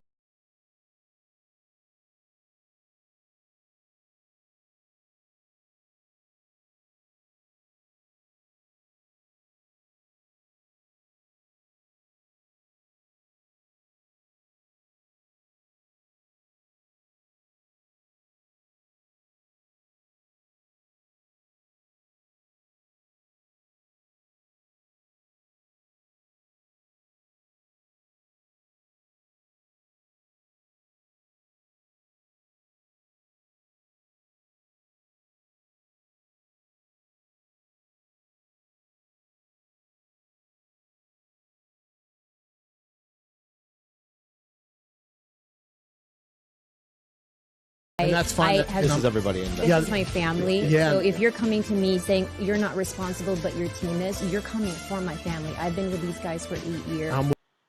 Yo, maybe. It's just Fury still here. I would love to hear her thoughts on it, man. Someone needs to tell me what this flipping hand on the chest nonsense is all about. What is this? What is this hand on the chest shit?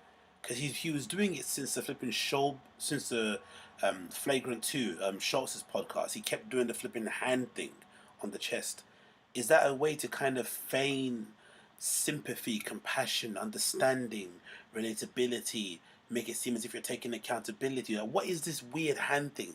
It's so infuriating because it feels condescending. Like, it clearly feels like he's doing it on purpose to make himself look like a saint. Oh, absolute shocker.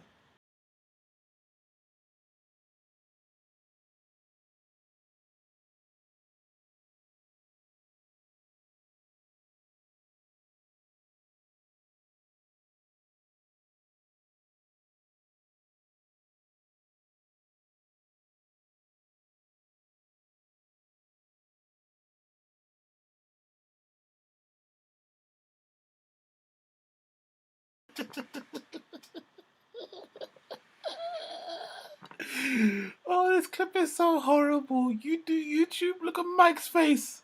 Look at the guy behind there. Look at him. Look at him. The evil grimace, the evil grin on his face. Logan's absolute perplexed face there. Like, I invited this guy on my show to promote a special on YouTube. You came in my space where I charge people money. Like, people are knocking down my door to get on this show. I'm turning away millions, and I've got this guy on the show as a favor, and he's promoting a special on YouTube.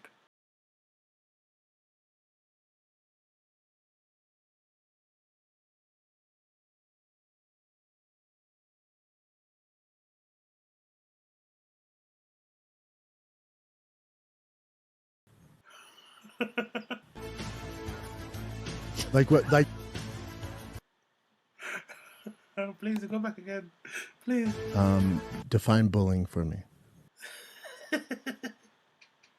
BGL is the best and worst friend Brendan's ever had, because he's the best friend because he flipping attacks anyone that comes after Brendan with his life. He's in those comments writing flipping novels, flipping word after word after word, essay after essay, op-ed after op-ed in the replies, attacking people, going on these podcasts and doing it behind the scenes on the show with his little quips and shit.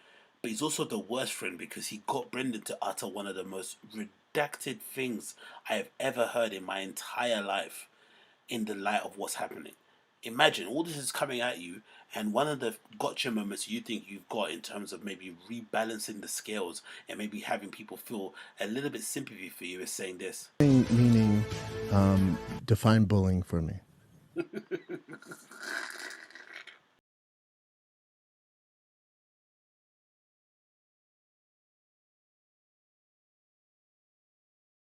Show you all the shit I have to.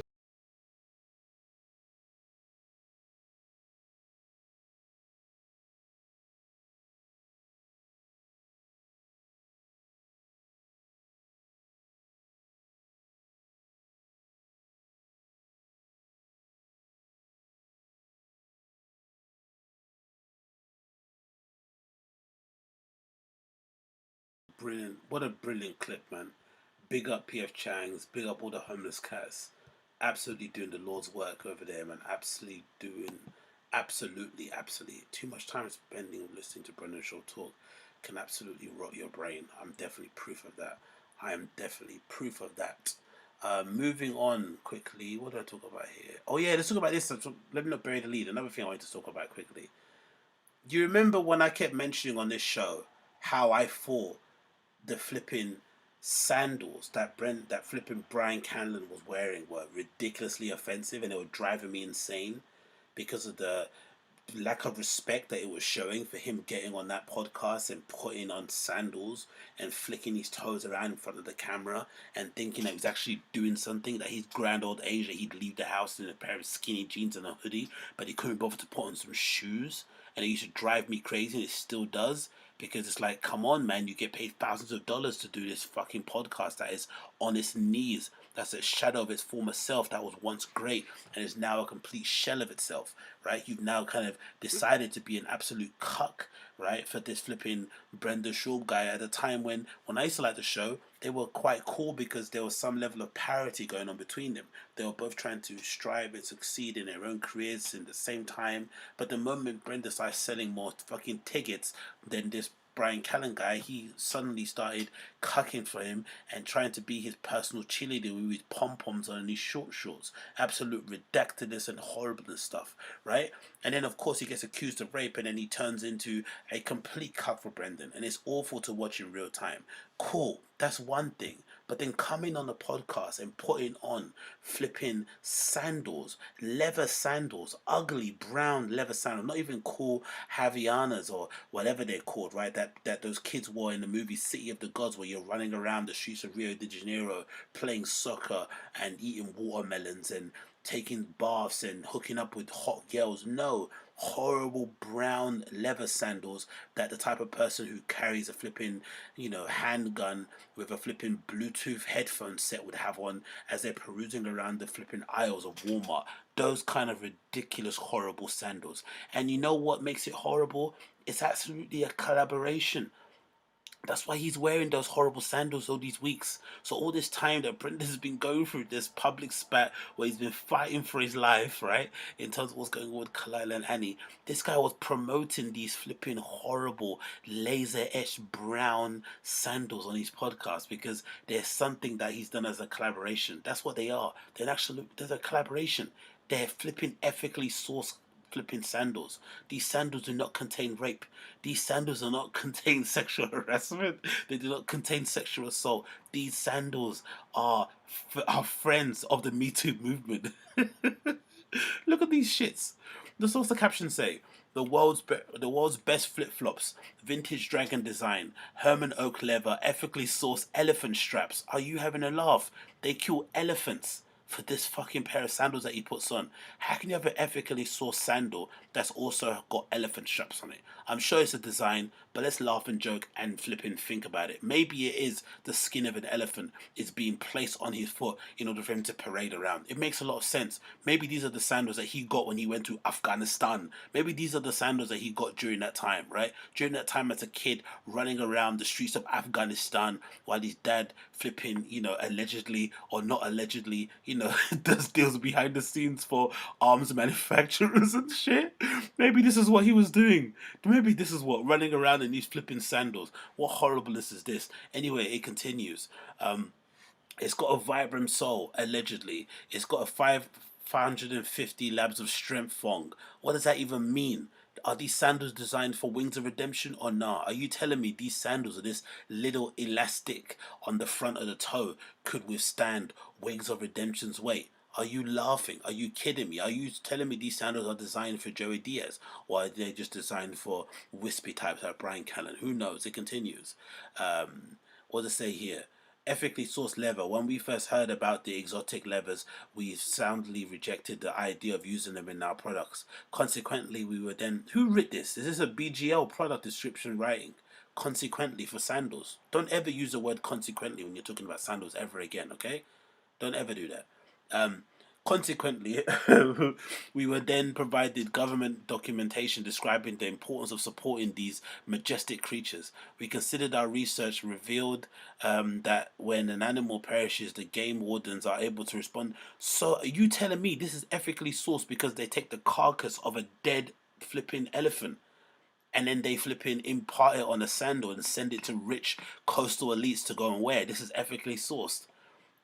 Perfect. Our research revealed that when animals perish, the game wardens are able to respond quickly. The meat can be harvested to feed local villagers, and the hide is sold to a government-controlled tannery. Therefore, these hides are meticulously tracked and monitored. Meticulously and tracked hides and carcasses of elephants, camels, lizards, zebras, flipping giraffes in the flipping jungles of Africa are being slain to adorn the feet of a recovering whatever he is at the moment. What the fuck is this? The proceeds in turn pay the wages of the game wardens. Oh yeah, that's it. We're not paying the local villagers, right? We're not paying the people, the kids that you see with the fucking flies above their flipping heads, right? Starving. We're playing the fucking game wardens, right? The ones who are dressed in khakis and who are clearly overweight and who shoot flipping animals from the comfort of their Range Rover 4x4. Fuck out of here. And look at the hashtags. 10 Planet Jiu-Jitsu. What's that got to do with sandals? BJJ. Oh my god. And obviously let's play the clip and hear Brian cuck and shill for these horrible, ugly sandals that are quite possibly some of the ugliest pieces of footwear I've ever seen in my entire life, and they are offensive. And if these are the reason why T5K gets cancelled and never comes back on air, I will be none the happier for it. I will be over the moon. I will go outside and take my shirt off and dance in the street like an absolute psycho if that happens, because these are an affront and an offense to all former and current fans of T5K, that anyone will go on that show and dangle their little pristine feet. And if you look at his feet too, if you zoom in on those videos, you can see his feet are sand stress, sand worry. Those are the feet of somebody that's lived a very comfortable life. They're able to flipping adorn these leather etched, stupid flipping, hides of slain elephants minding their business, flipping sandals. But let's hear what he has to say regarding it anyway. Toe whole flip-flops with sustainably sourced elephant straps? What? Dude, with Vibram soles, orthopedic soles. Have you never seen a more ugly pair of footwear in your entire life? Have you ever seen a worse endorsement for a pair of sandals from somebody that looks like this in your entire life? Who has ever in their entire life sat there and thought, I'm waiting for the right sandal endorsement? Somebody who expresses the outdoors, somebody who's in touch with nature, somebody who's cool, somebody who takes pictures and has this sort of like hand pose and everything that they take, somebody who's always surrounded by hot, tanned, young, athletic looking women, somebody who's also hot, tanned and athletic themselves, somebody who has achieved things that I could never achieve in the open seas, somebody who clearly has the ability to be somebody that the girls want to fuck and the guys want to be friends with. Is this the guy that you'd go for? Is this the guy that you would go for when it comes to endorsing these flipping sandals? What the fuck is this shit? Hey, dude, how do you get it where I feel like I'm on clouds, but somehow on the everlasting at the same time? Herman Oak leather. Fuck, dude. Fuck. Look at the shilling. Look at the shilling. Imagine how embarrassing this has to be for somebody like this. You come from a family that actually has money. You don't need to do this. You don't need to do this, but clearly maybe he does. But you don't really need to. You should have more pride, more self-shame, more dignity that wouldn't allow you to sit there and start shilling for a pair of sandals you've only just touched right then that are absolutely ugly. The same sandals that, look at them. Look at them. No pair of sandals could ever make me look this way. Nothing. The only thing that can make me look this way is maybe some Popeyes or something, right? Apart from that, nothing could make me look this happy. What the fuck is this bullshit? These things drag. Oh my god. Anyway, absolutely terrible things. Now we got confirmation as to why he's been wearing these absolute awful pairs of sandals. It is what it is. I absolutely hate everything about it. I hate the hashtags. I hate the company. I hate the product descriptions. I hate the fact that he's wearing them on the show. I hate it. I hate it. I hate it. I hope they burn in hell, every single pair of them, especially the fact that they're flipping taking out elephants so they can place these flipping sandals on coastal elites who are sitting on podcasts which are meant to be comedy podcasts and bemoaning the state of politics, you know, talking about things that they don't know anything about and ultimately not being funny. Fuck them all. I don't care. Absolutely hate it. What's people saying in the comments here? Thanks for the super chat, Jake213. HMN, he says the following: cheers for the consistent streams. Entertainment Ag often make some beats. We'll catch the rest when it's uploaded. Add this to the stripper funds. Big ups, yes, big up the stripper funding. Big up Jake, and big up for joining and big up for being here around, and enjoy your time, bro. Make some fire beats. Make some fire beats.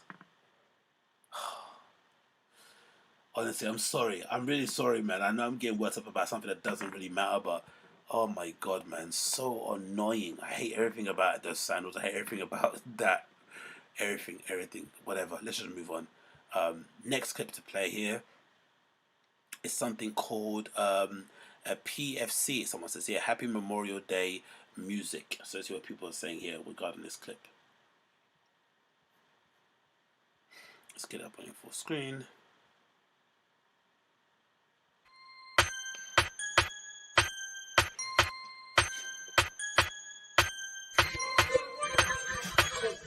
Well, I'm a drug walking, no talking, homeless, scared up in the street. PFC is where I work and PFC is where I eat. Chicken teriyaki, got it all up on my plate. We discuss the podcast spot, but there is no hate. We ain't fucking with no lines, ain't never been no figgy. You lost another war, you went fully that quickly.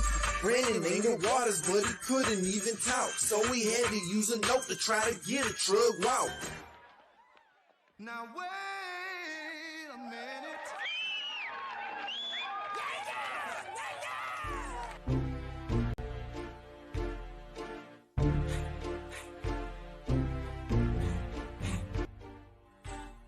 I've been drug walking since the year 2000. When I'm walking over to my truck, it's all love. Bobby Lee be my best friend. Give me a hug. Got love for the homeless cats. And the slugs got love for the homeless cats. And the slugs. I'm gonna fuck your girlfriend, cause we best friends. I'm gonna fuck your girlfriend, cause we best friends. Bobby said he doesn't love me. That's funny. Bobby said he doesn't love me. That's funny. When my dick slinging ball dudes with lips on their feet. When my dick slinging ball dudes with lips on their feet. I'm a homeless fucking cat. Bitch, I live in the street. I'm a homeless fucking cat. This a beat, sleep.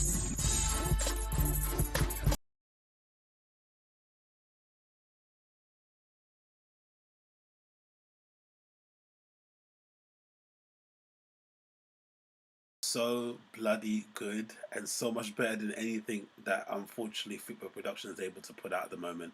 And just a shame how stuff has played out. If he was able to embrace this stuff way beforehand, I'm sure it would have been something to embrace and to kind of bring into his comedies and whatnot. But it's too late now, isn't it? But God Almighty, the talent on the flipping Homeless Cats subreddit, Fighting the Kids subreddit is absolutely insane. So big up that clip there. Big up that clip there. The track Amico LA guy will always be the best. Yeah, of course. 100% agree, Ace D's. That's like what's it called? That Crack Amico track is absolutely banging. I'm actually playing as an outro today. That's absolutely mad. Here's another clip again. Someone posted. What do they say here? What do they call it here? New Chauvinism, business adventures. Let's see what this one says. I'm feeling this is basically very self-explanatory, but let's hear it. And I think, I don't know if you would have gotten this far outside the octagon with your other business adventures unless you were forced to, because you're so obsessed with fighting and being the best. Business adventures. Honestly, this is one of the other things I think is a real faux pas, man. Like, to be a former UFC heavyweight, regardless of what he's ranking, regardless if you think he's bad and not at fighting, and to not be one of the best people out there in terms of MMA media is a real, I think, missing of the. No, it's a real. He really dropped the ball. I think he really dropped the ball. Brendan really dropped the ball there. You can't be a former UFC guy, have connection to Joe Rogan, and then not be the premier guy, like the premier ex-fighter guy that all the fighters go to. I mean, it's just the show's not good. It's terrible. He doesn't research anything. It's just, yeah, it's a real shame. It's a real shame in that regard. He should have taken it more seriously. That Showtime deal should have always been intact. He should have never got fired from there or whatever happened. It was a real faux pas in his regard, in that regard. On his regard, in that regards. But you know what I mean. Oh, another one. This is another chauvinism that someone uploaded. This is hilarious. We had this one. Yeah. Or you're just living a boring ass life, you know, like in order to shoot for the moon, you got to land on the stars, or, you know, you want to land on the moon, but sometimes, you know, you make fucking mistakes as part of the game. But, you know, I just think you're. Hold on, let's go back again. What? Yeah. Or you're just living a boring ass life, you know, like in order to shoot for the moon, you got to land on the stars, or, you know, you want to. In order to shoot for the moon, you gotta land on the stars. Oh, I love this guy, man. He's brilliant. He really is. He's brilliant, isn't it? Absolutely brilliant. Absolutely brilliant. And I love the confidence of in which he said things. That's the thing as well that I've noticed. I said before, right? That to make it in social media, I think, or to make it in culture nowadays, because I think social media and culture, they're conflating, right? It's all kind of merging into one. This idea that social media is not real life is not true. It is. It's a reflection of real life. And I think that to be successful at it nowadays, you have to have a part of you that has no ability to ascertain that you're terrible at what you do or that you're talking out of your ass. You kind of have to just believe what you say with pure conviction, like as if you are, you know, you are one of the best public speakers ever to grace the face of the earth. That you have an intellect that higher than flipping Einstein. That's what you have to kind of get up there and say. And then some redacts will join you and just believe what you say. Some people will maybe take the piss out of you, but for the most part, that's what I've noticed, that people that really kill it, they just don't have any concept or idea of how insane they sound. And it usually works out really well for them. Do you know what I mean? They drive fast cars, you know what I mean? They have a good lives. They're just living it. They're doing the best that they can with life. I love it. I love it. Tyler Rosario, man, just went on a 15-minute rant about sandals. I'm out.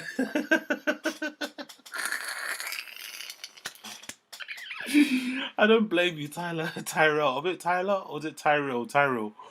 Oh, that's hilarious. That's the best description of this show, isn't it? Me going on 15-minute rants about sandals. Oh, I love it. I love it. That's the best review I've got ever. I swear to God. So big up Tyrell Rosario. Big up for that comment. I can't help it, man. I am who I am, innit? I am who I am. But yeah, this clip is hilarious. Another one. Supposed to be Brendan, regrets not being in the military, which isn't true. He probably regrets not being able to be in the military, so he can not tell people that. Because imagine if he was in the military. Imagine how flipping insufferable he would be already. Like he's already got this. He already, again, I'm not really too familiar with American football, but from what I've been able to read online, the way he basically paints his football career isn't actually how it actually happened if you look at the stats and the numbers and stuff, because people in America are flipping OD when it comes to the details and when it comes to recording and jotting down what happened. So if somebody was actually pro and they actually played for a team or they went on trial, there'd be an absolute discernible paper trail that you can see. But in Brendan's story, there's a lot of flipping, gaps in the story. There's a lot of things that he may be kind of, embellished to make it look one way. It's not that the other way, but it doesn't really look like it was actually, how he makes it seem. So imagine how insufferable he's already with his football career. And imagine how insufferable he would be if he actually was, in the army and he got deployed. Do you know what I mean? Oh my God, man. But yeah, this is a clip about it. I'm from a military family. I'm the only one that didn't have the balls to join the military. My mom's dad, my grandpa, was in the Army. My dad's dad, my other grandpa, was in the Marines. My uncle was in the Marines. My dad was in the Navy. My other uncle was in the Air Force. The list goes on, the entire military family. So I'm the only one that didn't join the military. It's one of the biggest regrets I have, but here we are. The Brendan Schaub origin story just keeps changing. 1 minute it's like I always wanted to be a stand-up comedian. Next minute I always wanted to be a flipping American football player. It's a very, it reminds me of actually. It's something very infantile. We used to all do this. I think most boys would maybe align to this. Maybe some girls too, but I remember a lot of boys, when you want to maybe fit in with a group, you would talk about things like this in this way, right? Like, I could have been pro, but I busted my knee. I could have done this, but this happened. Like, you make up these fanciful stories because you hope that it makes you sound cool to the people you're talking to in an effort so you can make friends, especially if you don't have any, right? I think we all kind of did a version of that. I know I maybe have done it in my younger years, but when you're older and you've got kids and you're grown up and shit, you don't kind of sit there and imagine nostalgia, you're flipping life in some way, or rewrite history. It doesn't make any sense. You don't do it to that extent. You just, it is what it is. You might have some regrets here or there, but you don't just make up your origin story in the hopes of sounding more badass. It's just really odd, isn't it? Really bizarre. And he's going on as if he would have just got accepted in the military too. Yeah, of course I would have got in. Mate, you can't even run 100 meters. Do you know what I mean? He allegedly blew out both his hamstrings, which obviously I don't believe was obviously something that was bullshit. And you think you then could be in the flipping army or the navy? Really? I don't think so. But anyway, maybe I don't know. Someone else said that Dane Payne said the military does a minimum IQ requirement. So, I mean, there are reasons on why he didn't make the cut. Good point. As Adazi says, I could have been Joe Rogan, but I grew after third grade. Let Me Know says he hardcore fetishized military and law enforcement so hard I thought he was going to bust. Exactly. I'm about to burst.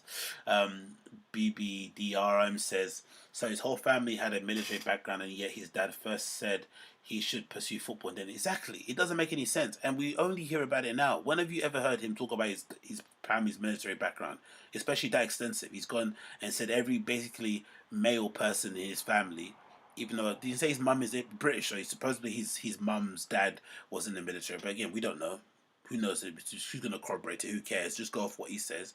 But we never got that much detail about his family ever. Now suddenly he's offering this tidbit of information out regarding his family because it perfectly aligns with his own career aspirations or what he had previously in mind about his life. It's like, come on, man, just lay off it. You've got a good life, man. Enjoy your life now, innit? No need to try and make yourself cool try and make yourself look cool all the time. Just chill. Big up MBX for subscribing. New subscribers on the dot on the button. We'd love to see it. Let's play this clip as well. Have you guys seen this? Brendan hating big style when back in the day Malik, R.I.P., was on the show where they used to have 4 co-hosts on the flipping Fire and the Kid podcast, which makes no sense. Imagine having 4 co-hosts, right? And then not having any headphones on. So they'd be talking over each other, and the energy was weird because clearly Bryan was fighting for his life. Look at that pose that he's got sitting down. Please, sir, let me make a good joke, sir. I need to pay for my alimony and I'm on the last legs. I mean, the energy was very bizarre because obviously he was coming off some very hot allegations. The rape charges were brutal. And these 2 guys are clearly trying to find their way in Hollywood, so they are a bit nervous that the big dog is coming back because that might mean they might have to go and seek employment elsewhere. Brendan, being Brendan, is just there. And this is a really uncomfortable part of the show because he says a lot about people like us online who maybe laugh at him and says we're haters and stuff, but this guy is probably worse than anybody you'd find online when it comes to hating because he tries to pretend he's a nice person, but clearly there's some darkness there behind him because the hate that he had from Malik was on another level. Maybe it's because stuff behind the scenes again. To be fair to Brendan, maybe dealing with these guys day to day, actually trying to run a business is different than what we just see online. But the way he reacted and the way he interacted with Malik was weird. Maybe it was because of the athletic thing, because Malik's had maybe he's more athletic, maybe not had a better career, maybe he's more athletic than him naturally, more charismatic, more funny, whatever it may be, but he had a very weird energy towards Malik, but then he didn't have the same energy towards Chappelle, who was a bit like a human version of a golden retriever. Do you know what I mean? Just happy to be there, laughing at everything or whatnot. But Malik was a little bit more combative, and this clip is hilarious. Yeah. Supporting. Yeah. You need something more. By the way, speaking of acting. Yeah, you saw that? You saw that? Oh, yeah. You saw that? Yeah. What's that? It was good. Mom took my word. I liked it a What was lot. it? Yeah. His Xbox commercial. Oh, yeah. Wait, so was it a commercial for Xbox or OtterBox? Because I saw both. Well, here's the thing. It was a collab. Oh, okay. But it was more Xbox. I have 3 more to go. Is it on TV? He posted it on Instagram. A fan tagged me. I reposted it. Hell yeah. Is it on YouTube or no? It's on. Well, we put it on YouTube. It's on YouTube. Or have you posted it to your social media? Yeah. I'm getting a lot of positive reviews. We have. I'm shooting another one in March. Look at that right there. Now we can critique. Going on. I was actually really good. I was much smaller back then. Look at that posture. I like it. Look at that. Look at that. Look at the walk. Look at that. Look. Yeah. The focus. Now, do you have any speaking lines? Or? Well, okay. We'll get to that. Yeah. Look at that. Look at that handle. Okay. This is the girl I was telling you about. How can we get you to stare at your phone more? You can play Xbox on your phone now. That's so dope. Oh damn! Calm down, Melon. Yeah. Now here, this is my line. Okay, where do you talk? Now, where's your lines at? Yeah. Look what Bryan commented. Brian is Brian is such an asshole. I'm glad you took my acting workshop. I take credit for this commercial. Now, why? Well, because. because what? I just feel like. I'm sorry. Did I talk when he spoke? Did I miss the? What were your lines? My line was game connected. But, was that in there? Think about Hollywood. Think about Hollywood. It's not about the lines; it's about the intention. Thank you, B. You saw my face. You saw them folks. I have 3 more. I don't want to say anybody could do that, but I have 3 more. They chose me. You smile. I have a great smile. I believed you. I believed No, they chose you for sure. I mean, you're chosen one. I had an acting teacher. I was doing a scene one time in acting class in front of a bunch of people I didn't know, and I'm doing this heavy, trying to fucking, and I. Anyway, that's the end of it. Look at the hate throughout that entire clip. Did you hear one good comment made towards Malik in terms of that clip? Maybe that's why Malik's face was scrunched up. Did he say one good thing about it? Oh, you're on your phone more. They're trying to promote people using their phone more. Have you said one line? Is it on the internet or is it on TV? Like, God almighty, man. Maybe it's a good thing they kind of split up and he dropped them in general, but Jesus Christ. He did not like Malik in the slightest. He did not like that man one bit. But that is brutal, isn't it? Imagine being especially because you'd imagine commercials like that are probably a bit of a big deal in their circles because you'd imagine that's like guaranteed money, right? And it's probably a big lump sum, especially if it's going to be, what's that word called they use? Syndicated or whatnot, and it might be shown in different regions and it might be really popular. They might get you back because they like you as a character. I don't know, whatever it may be. But it's a good lump sum, I'd imagine, doing a commercial. You do it, you get that lump sum, and that could allow you to pay your way and to pursue what you actually want to do in terms of podcasting or acting or doing stand-up. You know, you get paid 30 grand, you're like, oh yeah, cool, now I can divide that across 12 months, I can pay my rent, I can pay my car note, and then I only need to do a part-time gig in order to make up the rest. I don't need to go and work full-time or get a job I don't want. Do you know what I mean? It's kind of like that thing. So it's a big deal because everyone's competing for it. It's LA, it's Hollywood. I would assume there's loads of, you know, decent-looking black dudes who are in shape who can play that role. It's not something that anyone can do. And he got it, which was a big deal. It's a Microsoft, do you know what I mean? And then he's just getting met with complete brick wall from Brendan, like as if he was auditioning for it too. It's like, yikes, man. Big hater energy. Big hater energy. But, you know, maybe it's because they weren't really cool behind the scenes and this was the first evidence we saw of it. And this was like a year ago anyway. It's like a long time ago. It's not something recent or anything. But I just thought that was absolutely hilarious. And then I think the last one I've got here to play before I shit off, because it's obviously getting to 4 a.m. here in the UK. I wanted to play, what should I play here? Let's play this actually. Let's play this. This is funny. Someone made this mashup, and it says, I'll just actually zoom into it a little bit here so you can see the title of the thing so you can clip it yourself and watch it yourself if you want to. But this is this one. Somebody played it. It's called September 27, 2005. Joe Rogan went on Opie and Anthony and ranted hard on Carlos Mencia. 16 years later, this rant has come full circle and obviously relating back to Brendan. I thought this was a pretty funny clip. Let's play it again. This is from, again, the Fire and the Kids subreddit, so check it out if you want to. Let's play it. Into the room and sat down and watched my entire fucking set. He knew I hated him. He knew that he hated me, and yet he came there and he watched, like he does with everybody. He sits and he watches and he just cherry picks ideas. How can I rework that? How can I fit that into my beaner material? How can I fit that into this? That's what he does. I wanted to steal your act.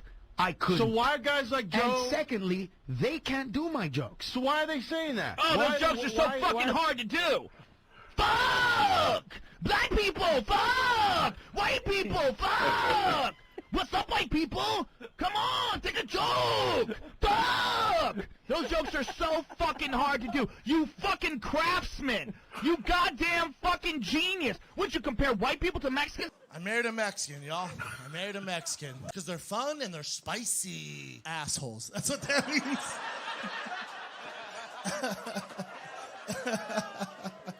It's safe to say, as hacky as Carlos Mencia is, Brendan couldn't hold a candle to him, could he?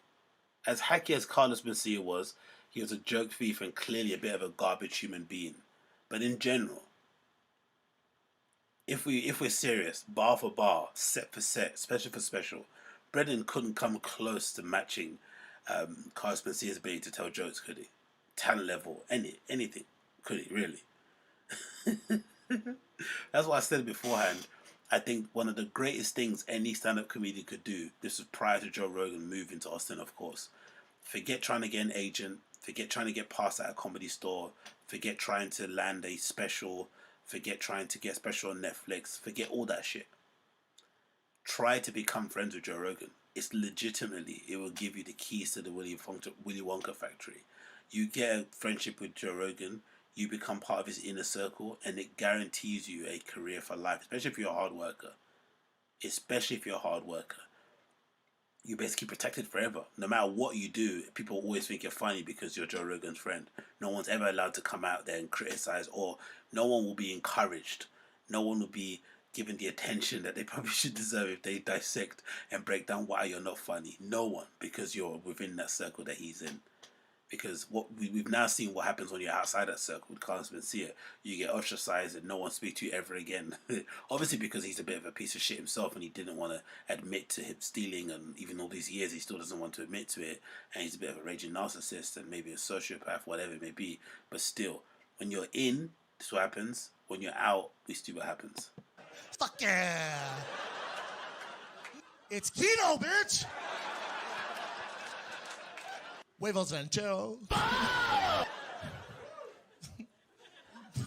Carne asada. Pico de gallo. And my favorite, chili. Dude, everything they eat, bean cheese, bean cheese, bean cheese, bean cheese. Like, flaming hot Cheetos all over your house. Later, puto! Puto. There's a mariachi band. They're beating the shit out of this pinata. There's flaming hot Cheetos spraying over the goddamn living room. It's like a chocolate chip with sauce all over it. What are you talking about? Thinking back, that's actually a decent joke, you know. In terms of how ridiculous it is, the premise behind it. It's so dumb, it's quite funny. Don't you think? Mexican cookies, what is it? A chocolate chip with salsa on it. Like, that's actually quite funny. But he's so unfunny, and you've been abused for so long watching that special, even though it's only 25 minutes. You can't even give him the benefit of that. You can't even laugh at it. But if you look at it in isolation, that's actually a legitimately good joke. A good off-the-cuff joke that should make you laugh and spit out wherever you're drinking. I am white as shit, Dallas. Yeah. White people, we don't give a fuck. White people, we're not like that, are we? I told you I'm white as shit, man. White people, Mexican people, white people. What's next then? Is he going to speak about, like, his kids, like what? Be more Mexican when they're grown ups? I don't know, man. What a bizarre special to put out there in public. I don't really get it. But hey, we're not going to go over that old stuff again. But that was... oh, that was horrible.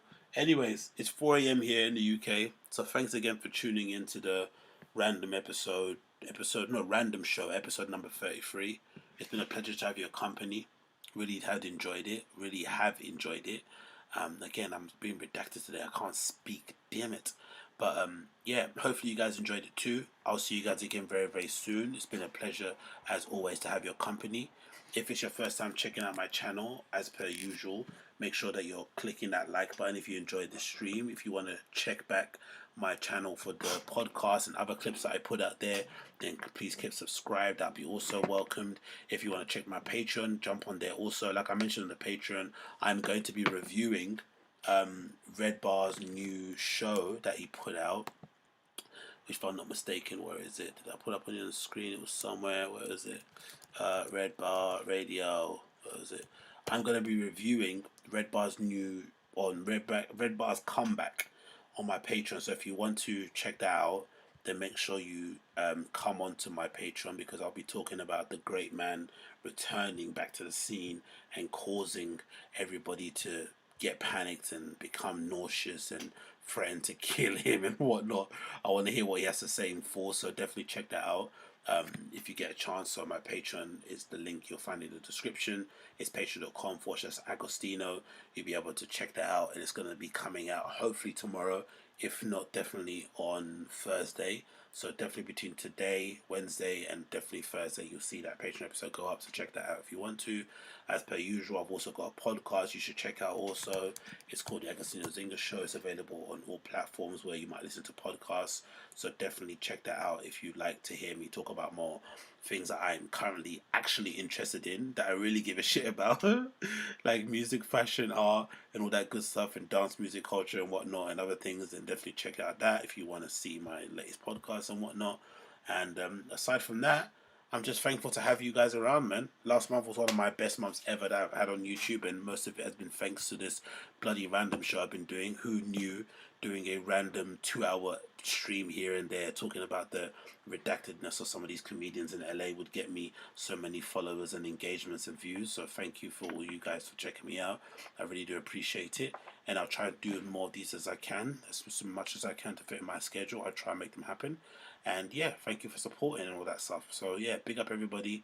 Thank you for tuning in. It's been a pleasure to have your time, and I'll see you guys again soon. Take care, be safe. Peace.